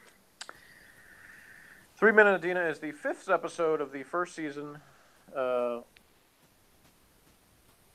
actually it was the 6th episode, but it was the 5th broadcast because they pushed one of them back to the end. Anyway, it was written by Tom Fontana and directed by Martin Campbell. In the episode, Pendleton and Bayless have a 12-hour limit to elicit a confession from Risley Tucker for the murder of 11-year-old Adina Watson. The episode takes place almost entirely within the confines of the police interrogation room with the 3 actors. Tucker was played by actor Moses Gunn. It was his final acting role before his death in December 1993. The episode received positive reviews, is considered one of the classic Homicide episodes, and ranked number 74 in Entertainment Weekly's list of the 100 greatest television episodes. Tom Fontana won an Emmy Award for outstanding writing for a drama series for the episode script.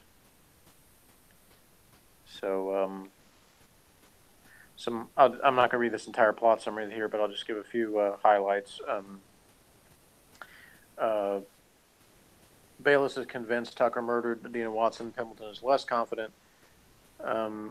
Pendleton starts off acting friendly, while Bayless, who's taken the case very personally, is more aggressive. Pendleton brings up Tucker's alcoholism, but Tucker says he gave up drinking because he used to black out, insisting he hasn't had a drink in 16 months. Tucker also insists he hadn't seen Adina for 3 days before she died, but Bayless shows him she had soot on her skirt that matched the soot from Tucker's barn, indicating she was there the day she was killed. During a moment of anger, Bayless nearly presses Tucker's face against a hot pipe on the wall, but Pendleton stops him. Tucker still angrily insists he did not kill her and agrees to submit to a polygraph test. When Bayless leaves, Pendleton speaks to Tucker in a soft and comforting tone, trying to get Tucker to trust him. Pendleton suggests Tucker had a drink and blacked out the night he killed Adina, and he seems close to getting a confession before Tucker once again insists he's innocent. 4 hours left before the deadline, Bayless returns and says Tucker failed the polygraph test. Bayless and Pendleton then aggressively team up on Tucker, talking quickly and intimidating him with repeated questions. At one point, he says, "Not right now, I'm not," in terms of when they ask him if he's sure he didn't kill her. And with less than an hour left and still without a confession, the detectives are exhausted and Tucker turns the tables on them, claims Pendleton has the attitude of a man trying to distance himself from his African-American heritage because he's ashamed to be black. Tucker also accuses Bayless of hiding a dark side inside him that he's afraid to embrace. Eventually, Tucker admits that he harbored feelings for Adina and feels shame that the one great love of my life was an 11-year-old girl. He breaks down and cries, but still insists that he did not kill her. The 12-hour time limit elapses, and the detectives fail to get a confession. Tucker is released, and Bayless is miserable. He was unable to close the case. Pendleton, who has a new respect for Bayless, tries to comfort him by saying he is now convinced Tucker is the killer, but Bayless is no longer sure. So, from start to finish, it's an intense episode. They showed a little bit of background in the first episode with the scene with Bayless and Pendleton and the guy in the box that I mentioned earlier in Gone for Good. Tom Fontana and Barry Levinson, basically one of them made offhanded comment that they could do a whole episode just with a scene in the box like that, and they ended up making it, pretty early in the show. So it took a lot of risk in doing an episode like this, of turning off some viewers who weren't accustomed to that sort of presentation, but it's extremely well done from all angles, the performances of the actors as well as the direction. The director filming the box from a bunch of different angles, not using the same shot twice. And it was well liked enough by real life police forces that several of them requested copies of it for help with their actual interrogations. So some of the techniques they used in it were very effective. So yeah, that's a little bit about it from my perspective, Ben. Well, and the particular bit that stayed with me was the battle between, what was he called, Tucker? Yeah, Risley Tucker. Risley Tucker and Pendleton, when towards the end, when Tucker was turning the tables on him and pressing some of Pendleton's buttons in terms of not being authentic in his eyes. Yeah, so I chose this as my number one. Very good drama. Could have very easily been a stage play. There's not much else to say. One other bit, the part where they were like sort of aggressively double teaming on him, that was something they said that the two actors worked out in rehearsing it, so they weren't sure exactly how they were going to do rehearsing it. They just sort of naturally started doing it that way, and it worked, so they kept it in. So that, my favorite part of that was where Bayless says she was in the barn, and Pendleton says she was in the barn that night.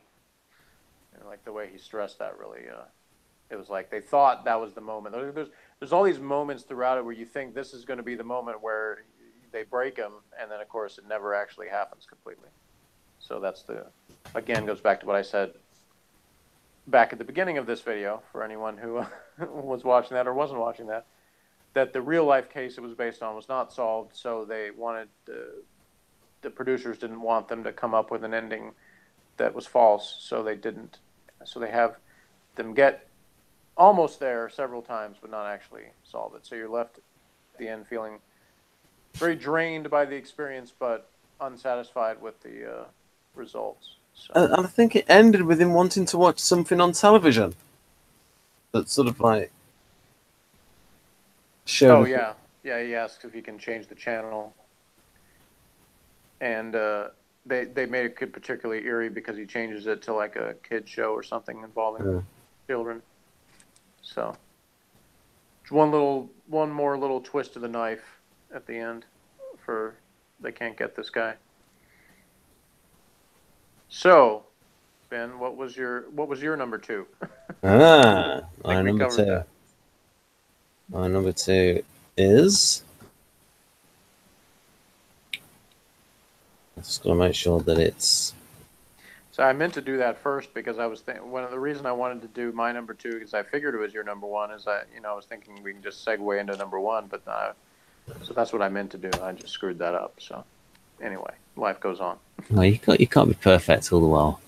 Yeah, you're right.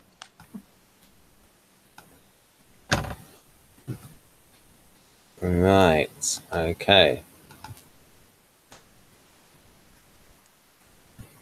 So my number 2 is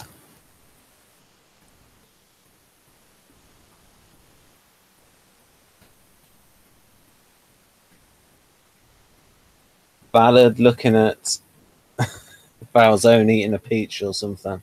No, it's the same coin. About Munch questions Gartis' war record as they investigate the hit-and-run death of the Vietnam veteran. That's that one. I thought it was very well acted, and it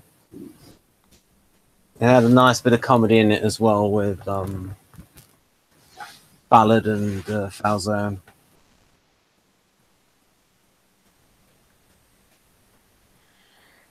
So I'm getting a slightly longer description of the episode, so I can Okay. read that real quick. The same coin was season 7, episode 12, written by David Simon, James Yoshimura, and Sharon Guskin, directed by Lisa Cholodenko.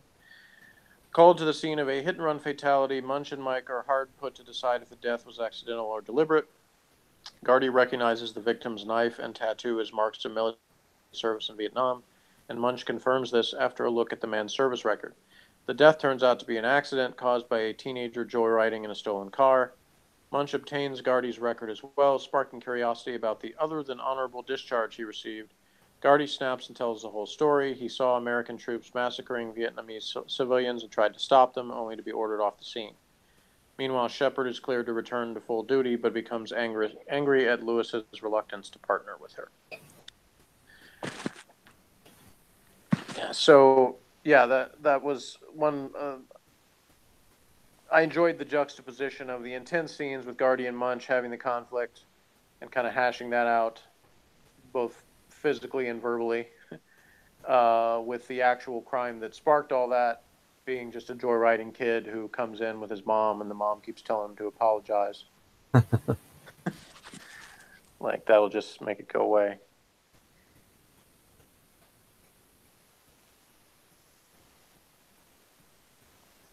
So what did you like about the same coin? Well, the acting was very good. We found out what the issue was. We got the backstory of Garty. Because it had been building up for a while. Munch's suspicions of Garty, and we also, it wasn't just that we found out about Garty in Vietnam. We also found out a little bit about, I think was it Munch's brother? No, just a friend. Yeah. And I think, did we find out before this about when it was the crossover episode, when we found out that where we got Munch's FBI file with Briscoe? Was that just before this? in the crossover episode with Law and Order. I think that was actually after. But yeah, so just going to sort of like having both of their backstory as to what they did during the Vietnam War was good. And then they had that moment where, you know, Munch wouldn't apologize. He just offered him a drink. Yeah. So, but the main thing for me was the acting of it all, and the way it was is those particular scenes with Garty and how it was built up to.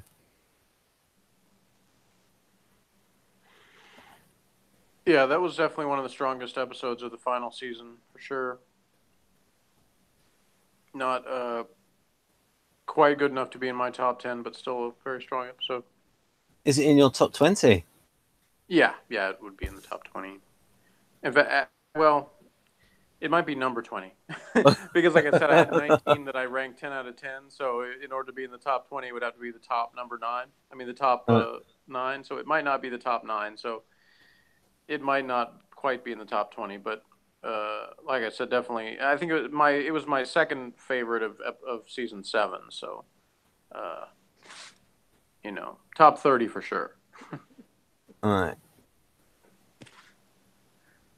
Well, perhaps if they'd switched out, if they put Frank in it and they put some of your more favoured cast members in, even if they didn't have much to do in the episode, that might have made it better. Yeah, it could be. I mean, like I said, it was a really strong episode. There's not like an immediate thing where I think, oh, well, these were the flaws in it. Like I said, I still gave it a 9. So obviously I liked it quite a bit. That's fair enough.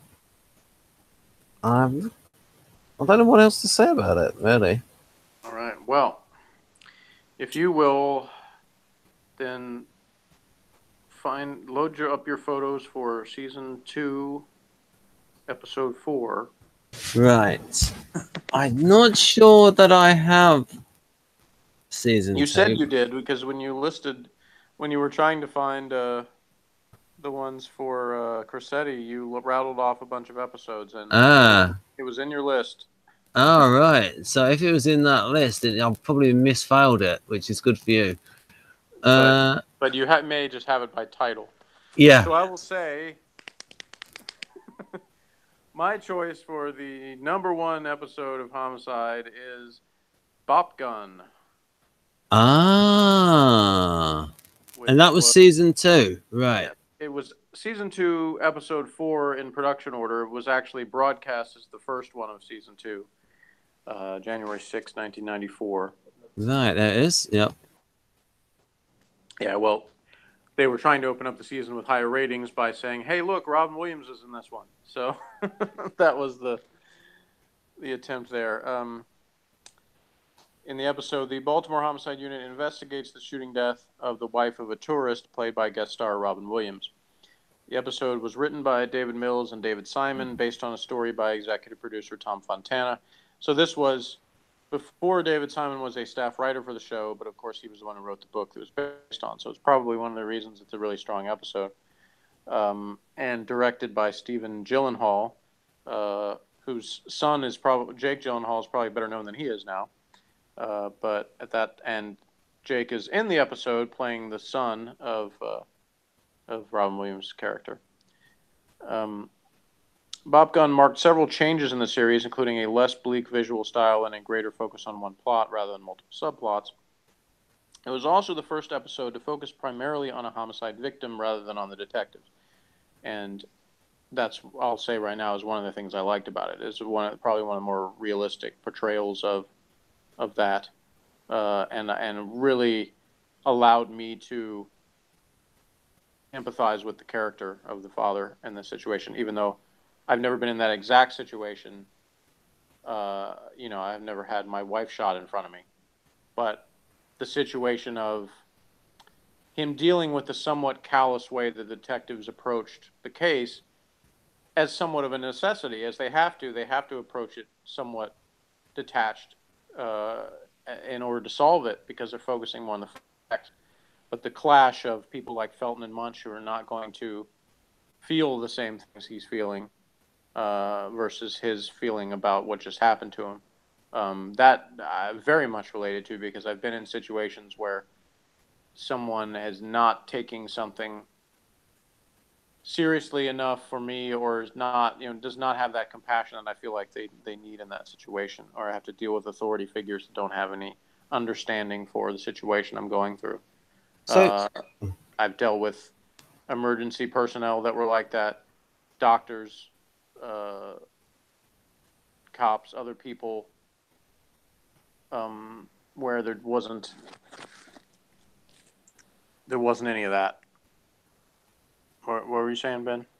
so this guy on the screen was, and his reaction is given to Munch here. Was Munch having an ENTP moment where it was just like weirding him out? Or I don't remember specifically what, but he was, that when Munch brought that guy in, it was the one where like he and his girlfriend were together, and then he said that the locket that he had stolen from the woman, like he claimed that it was his girlfriend's, but it had a picture of a completely different woman in it. right. So that's what that was about. What that guy there? He looked like a younger version of Mr. Clean. Well, I can't see it right now because I'm going back to this. But Okay, I'll go back and look at the pictures in a second. I wanted to finish okay. reading this part.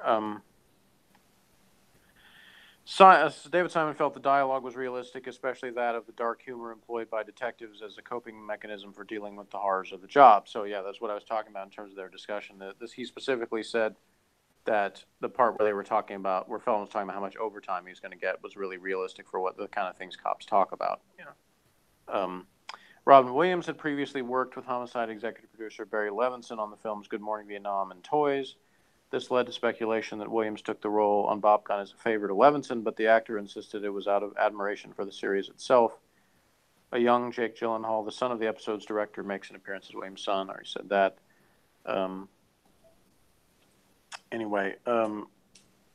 It was one of the highest Nielsen ratings that Homicide ever got. Not as high as the premiere, because that was after the Super Bowl, which always gets a big boost, but it was right up there. So yeah, the basic plot, Felton and Howard investigate the murder of an Iowa woman who was shot to death in front of her husband, Robert Ellison, and two young children during a stick-up. Since the victims are tourists, the case becomes a red ball and receives considerable attention from the press, city officials, and top police brass. Bayless tries to interview the two young children, but Ellison stops him, protesting the experience is too hard on them. After obtaining information from street thugs, the police arrest Marvin, who possesses .45 caliber bullets, matches those used in the shooting. Marvin tells the detectives he's a stone stick-up man who has robbed dozens of people and never shot anyone because people don't argue with a .45 carrying man, and also that he knows he will spend decades in prison anyway because he was involved in the shooting, so there's no reason he would lie about being the shooter. A mournful Ellison overhears Felton making jokes about the investigation and bragging about the overtime he expects to receive from it. He angrily demands Felton be thrown off the case, but G calms him down by explaining the police have to be detached from the victims because they encounter so many. Ellison takes his children back to their hotel room where his daughter Abby is in denial about her mother's death, and his son Matt angrily refuses to talk to his father. The police arrest a second suspect named Tweedy, who was found in possession of the murdered woman's locket. The detectives question Marvin and Tweedy separately until Tweedy identifies the shooter as 19-year-old Vaughn Perkins. Howard is surprised to learn Vaughn has a mostly clean criminal record, and his family insists Vaughn would never kill anybody. Vaughn is arrested without incident, but Ellison is unable to identify the three suspects because he does not remember their faces. Meanwhile, Ellison sees his wife's body in the morgue and gets upset that her clothes and wedding ring have been removed. Bayless later returns the ring to Ellison, who admits he feels guilty for not protecting his wife or stopping the shooter. He asks to hold Bayless's gun just to know how it feels, and Bayless reluctantly agrees. Howard repeatedly questions Vaughn, believing he's acting as the fall guy for his two friends. Vaughn says nothing, but eventually writes a letter of apology to Ellison. Felton closes the case despite Howard's protest for more time to investigate. Vaughn eventually pleads guilty to his arraignment and insists on serving life without parole. Marvin and Tweety are sentenced to 30 years in prison, but Ellison tells Howard he feels no comfort because his wife is still dead. Howard tries to give Vaughn's letter to Ellison, but he refuses to accept it. Howard eventually speaks directly to Vaughn in prison, where Vaughn admits he handled the gun during the stick-up because he thought if he had the gun, he would control the situation and prevent anyone from getting hurt. Vaughn says he lost control of the robbery and insists he needs to serve the life sentence to make amends. A devastated Howard finally agrees with Felton's opinion that Vaughn was indeed the shooter. So, yeah, I will just say that it's not just Robin Williams' performance, because I think the other thing that was very good, if that had been the only strong point, it wouldn't have been enough to carry the episode, because it's similar to like in the season 6 you had James Earl Jones in the Blood Ties story, where it was a good story anyway. So the guest star can't be just like, oh, here's a guest star and have him carry the story. It has to be a well-written story. And in this case, to me, the reason I picked this as my top choice is because it epitomizes everything that's best about Homicide. It's got good acting, good casting, all the characters, they're very convincing. It shows the different detectives working together in various ways in the box, as well as sort of on the scene of the crime, at the getting the original witnesses who tell them what's going on. So it shows what we already talked about in terms of the detachment of the cops, in terms of putting together the things to solve the crime, as well as showing the family of the victim and how they're dealing with not only the death, but also in their interactions with the cops, the morgue, all of those things that go into that. Even he asks Munch for a recommendation on like a funeral home because, they're from out of town. So all those little details of the experience are all factors in what made it so good. And the fact that, once again, it demonstrates better than other cop shows where you don't have some scene where Howard puts together these clues and finds out, yeah, it really wasn't this guy. No, it really was. And so at the end, it's like, she tells Felton basically like she should have just believed him and dropped it. And so there's all these little elements together that make Homicide what it is. And, good music on top, everything about it from the start to finish, just the music, the performances, the way everything goes together is just an outstanding hour of drama, and it's my favorite episode. I could watch it over and over again, and I have. I've probably watched it more than any other episode, and I never get tired of it. So that's why it's my top choice. So I was just thinking that this guy, can you see the screen now, Jeff? Yeah. This guy looks like a younger version of this guy, Mr. Clean. There maybe is a little bit of a resemblance. That's the total of the depth of my view of this episode. It's not, but yeah, it was a pretty good episode. It was just a little bit too dark. Yeah, for and me. I don't think so. I guess you and I, we've discussed this already. We have different definitions of what constitutes dark, I guess. Yeah. To me, dark is something where it basically, there's no hope presented in anything. To me, that's what dark is. Or it's just about how terrible humanity is.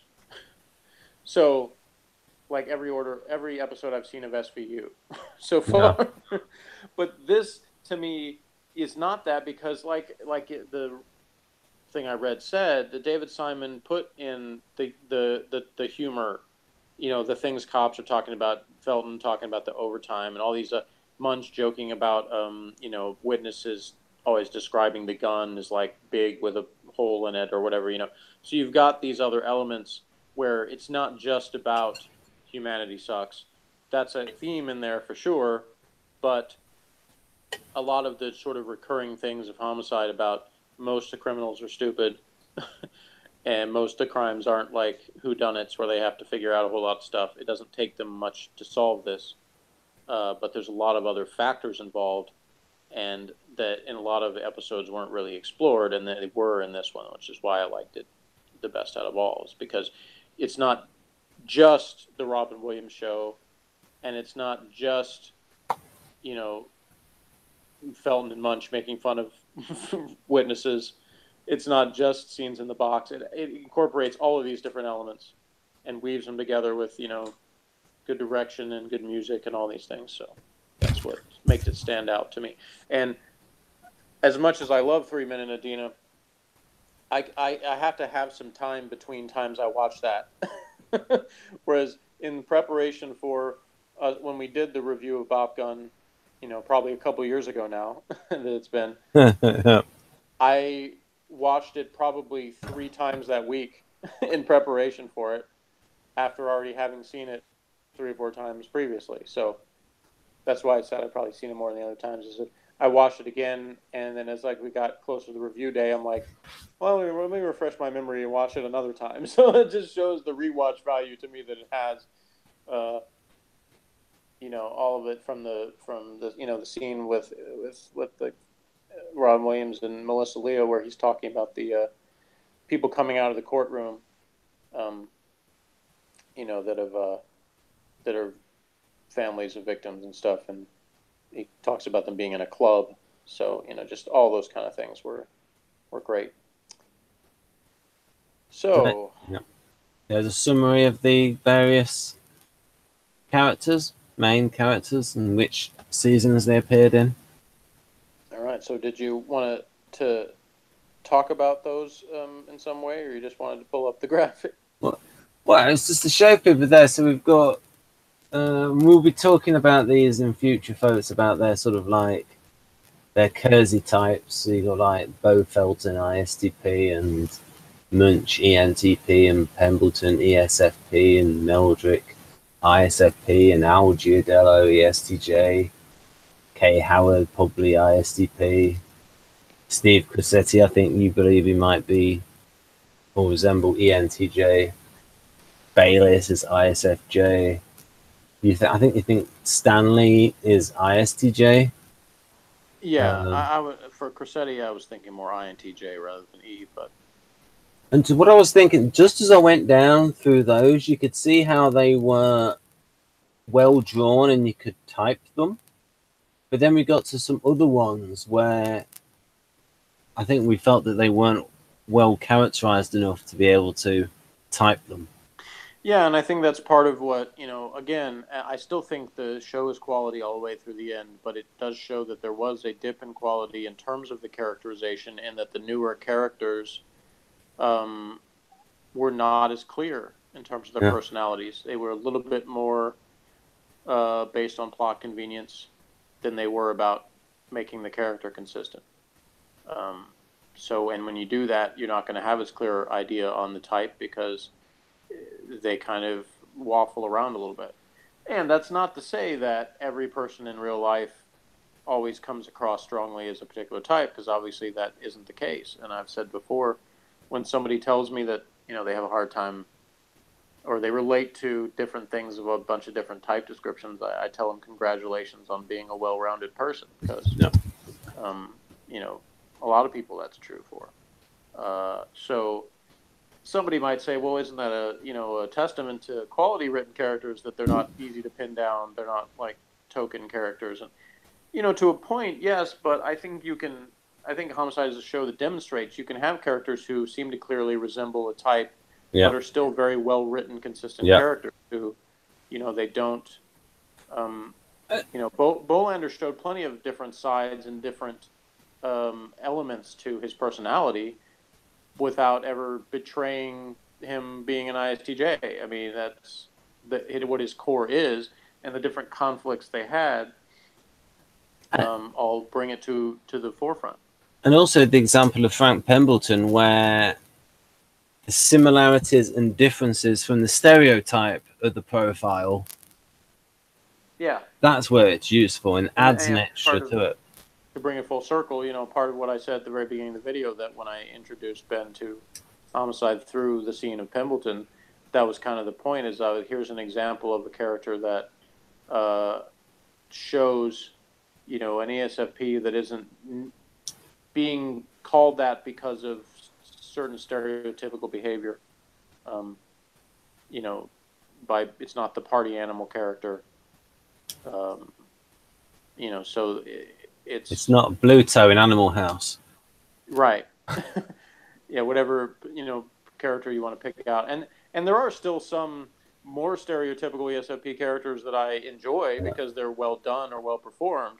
But I still think it's cool, as being an ESFP myself, to see a character that is so well explored that is not the stereotype. So that's one of the best things to me. And I'll say that over the course of the series,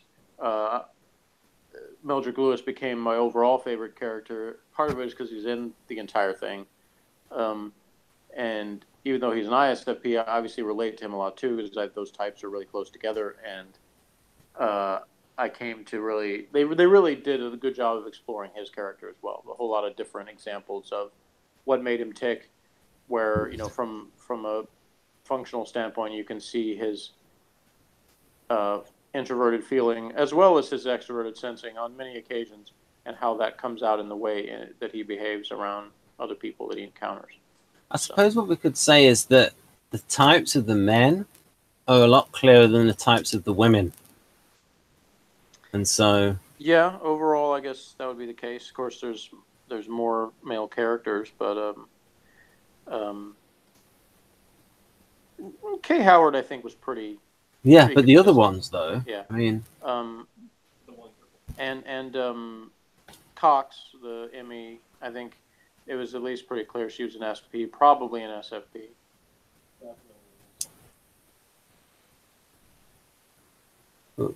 But for instance, somebody like Laura Ballard. Yeah, she was a little bit tougher to figure. I think she's probably another ISFP, but Ballard. The short chick from the last couple seasons that was teamed with Gardy. Anyway, but she's definitely not as well developed as Lewis, the other prominent ISFP of the, so. And it might have been that a lot of those male characters were based on real guys from the book, and there was, I think they only had one woman there, and that was it. Howard was based on the one woman. Right. It's certainly easier to be more consistent with the character when you're basing it on a real life person that you have enough information about. I think you said that Melissa Leo met the woman in real life, and so she insisted to dress like her when playing her. Right. She at least saw pictures. I don't remember if she met her, but she at least saw pictures of her, and she wanted to resemble her to a point in terms of not wanting to be glammed up, or having a bunch of makeup or her hair teased out or whatever. Yeah. So she's actually like more made up in the first episode than she was after that. Yeah, so this theme of characterization. So if we look at these here, like Laura Ballard, Terry Stivers, Renee Shepherd, and even Michael Giardello, their types weren't as clear. Yeah. Because the characters weren't, and that coincided with their types not being as well developed. Yeah, I kind of lean towards what Bradley said. I think he said both Shepherd and Mike G he thought as being Guardians, and I think he's probably right about that. Even though they had SP elements in some particular situations, overall they seem to be more SJ leaning, I'll put it that way. Yeah, I mean, they really didn't develop her that well, Shepherd. No. They had that one thing with Ballard where she wanted to get, where I think she exited from an engagement. Yeah, she said she just left town instead of telling the guy it was over. Right. So that's like the only SP point, one of the few SP points she got. I mean, there were a few others, I think, but that's why I kind of lean toward ISFP, because they're the SPs that kind of their impulsive behavior tends to just be to escape from situations they don't want to be in. Right. That's pretty common with ISFPs, I think. We had that weird thing with her character where it was like, oh, she's from Seattle, so she's never seen any real violence or murder. Yeah, I don't know how much of that in the writing was the writers like digging on Seattle, like trying to make them out to be like naive people or something. But that was a little bit weird. But I think it's probably that their whole impression of Seattle was based on watching Frasier or something.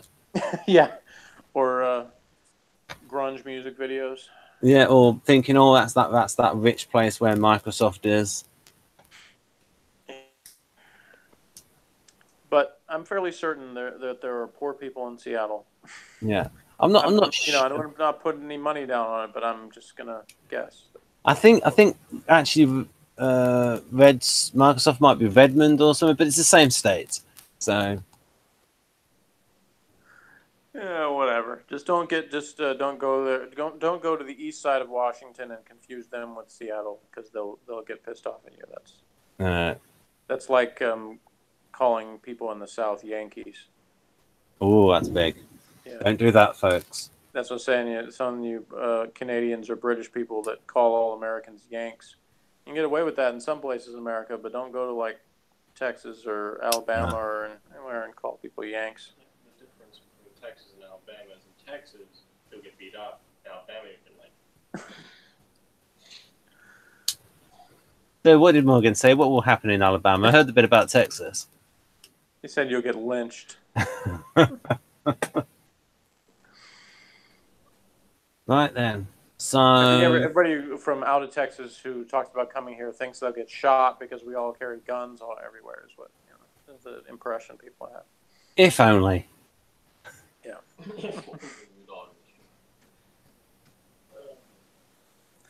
So, then, any final comments you'd like to make about Homicide: Life on the Street? It's good enough that I was able to do a video, and even though it's quite late, not be completely knackered. So it was enjoyable and go through those episodes. Although I think there was a season in the middle there where it lost its freshness of dialogue. Maybe I think it was season 3 or 4 where it just the dialogue went a bit flat, and then it came back again. And I think we were talking about that, where it's trying to get that happy medium between dialogue which is flat and then dialogue that's too manufactured, too slick, where it doesn't sound real. Yep.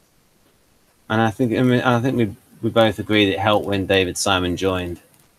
Yep, I think so. Because the 5th season did seem to sort of regain some focus, and they had more continuing stories, which to me is a good thing overall. A lot of the season, they kept the stuff going with the Luther Mahoney stories, and really, it was less focused on Pimbleton like some of the previous ones. Though they did certainly focus on his stroke recovery, but they kind of allowed him being sidelined a bit to allow more of the Lewis Kellerman stuff to come to the forefront and be featured more. So which season do you think had the flattest dialogue, 3 or 4? I don't know. Overall, 4 was probably not quite as good because, Daniel Baldwin and Ned Beatty left after season 3, so that was a little bit of a drop in not having them around for season 4. Yeah. But they did add Kellerman, who was a strong addition. So. Yeah. I think that's probably it, folks. And next time we'll do, I think we're going to do what? Al Giardello, Portrait of an ESTJ? Sure. You just let me know, and you can get together plenty of good photos of him, and we'll go from there. Well. So thank you to our one live viewer and anybody else who watches this at any point and has watched any of our reviews along the way. So as been hinted at, we still plan to make more Homicide videos, but we are done with the series overall. So anything else we do will just be addendums, I guess you could say. Yeah. Okay. Bye-bye, folks. Bye.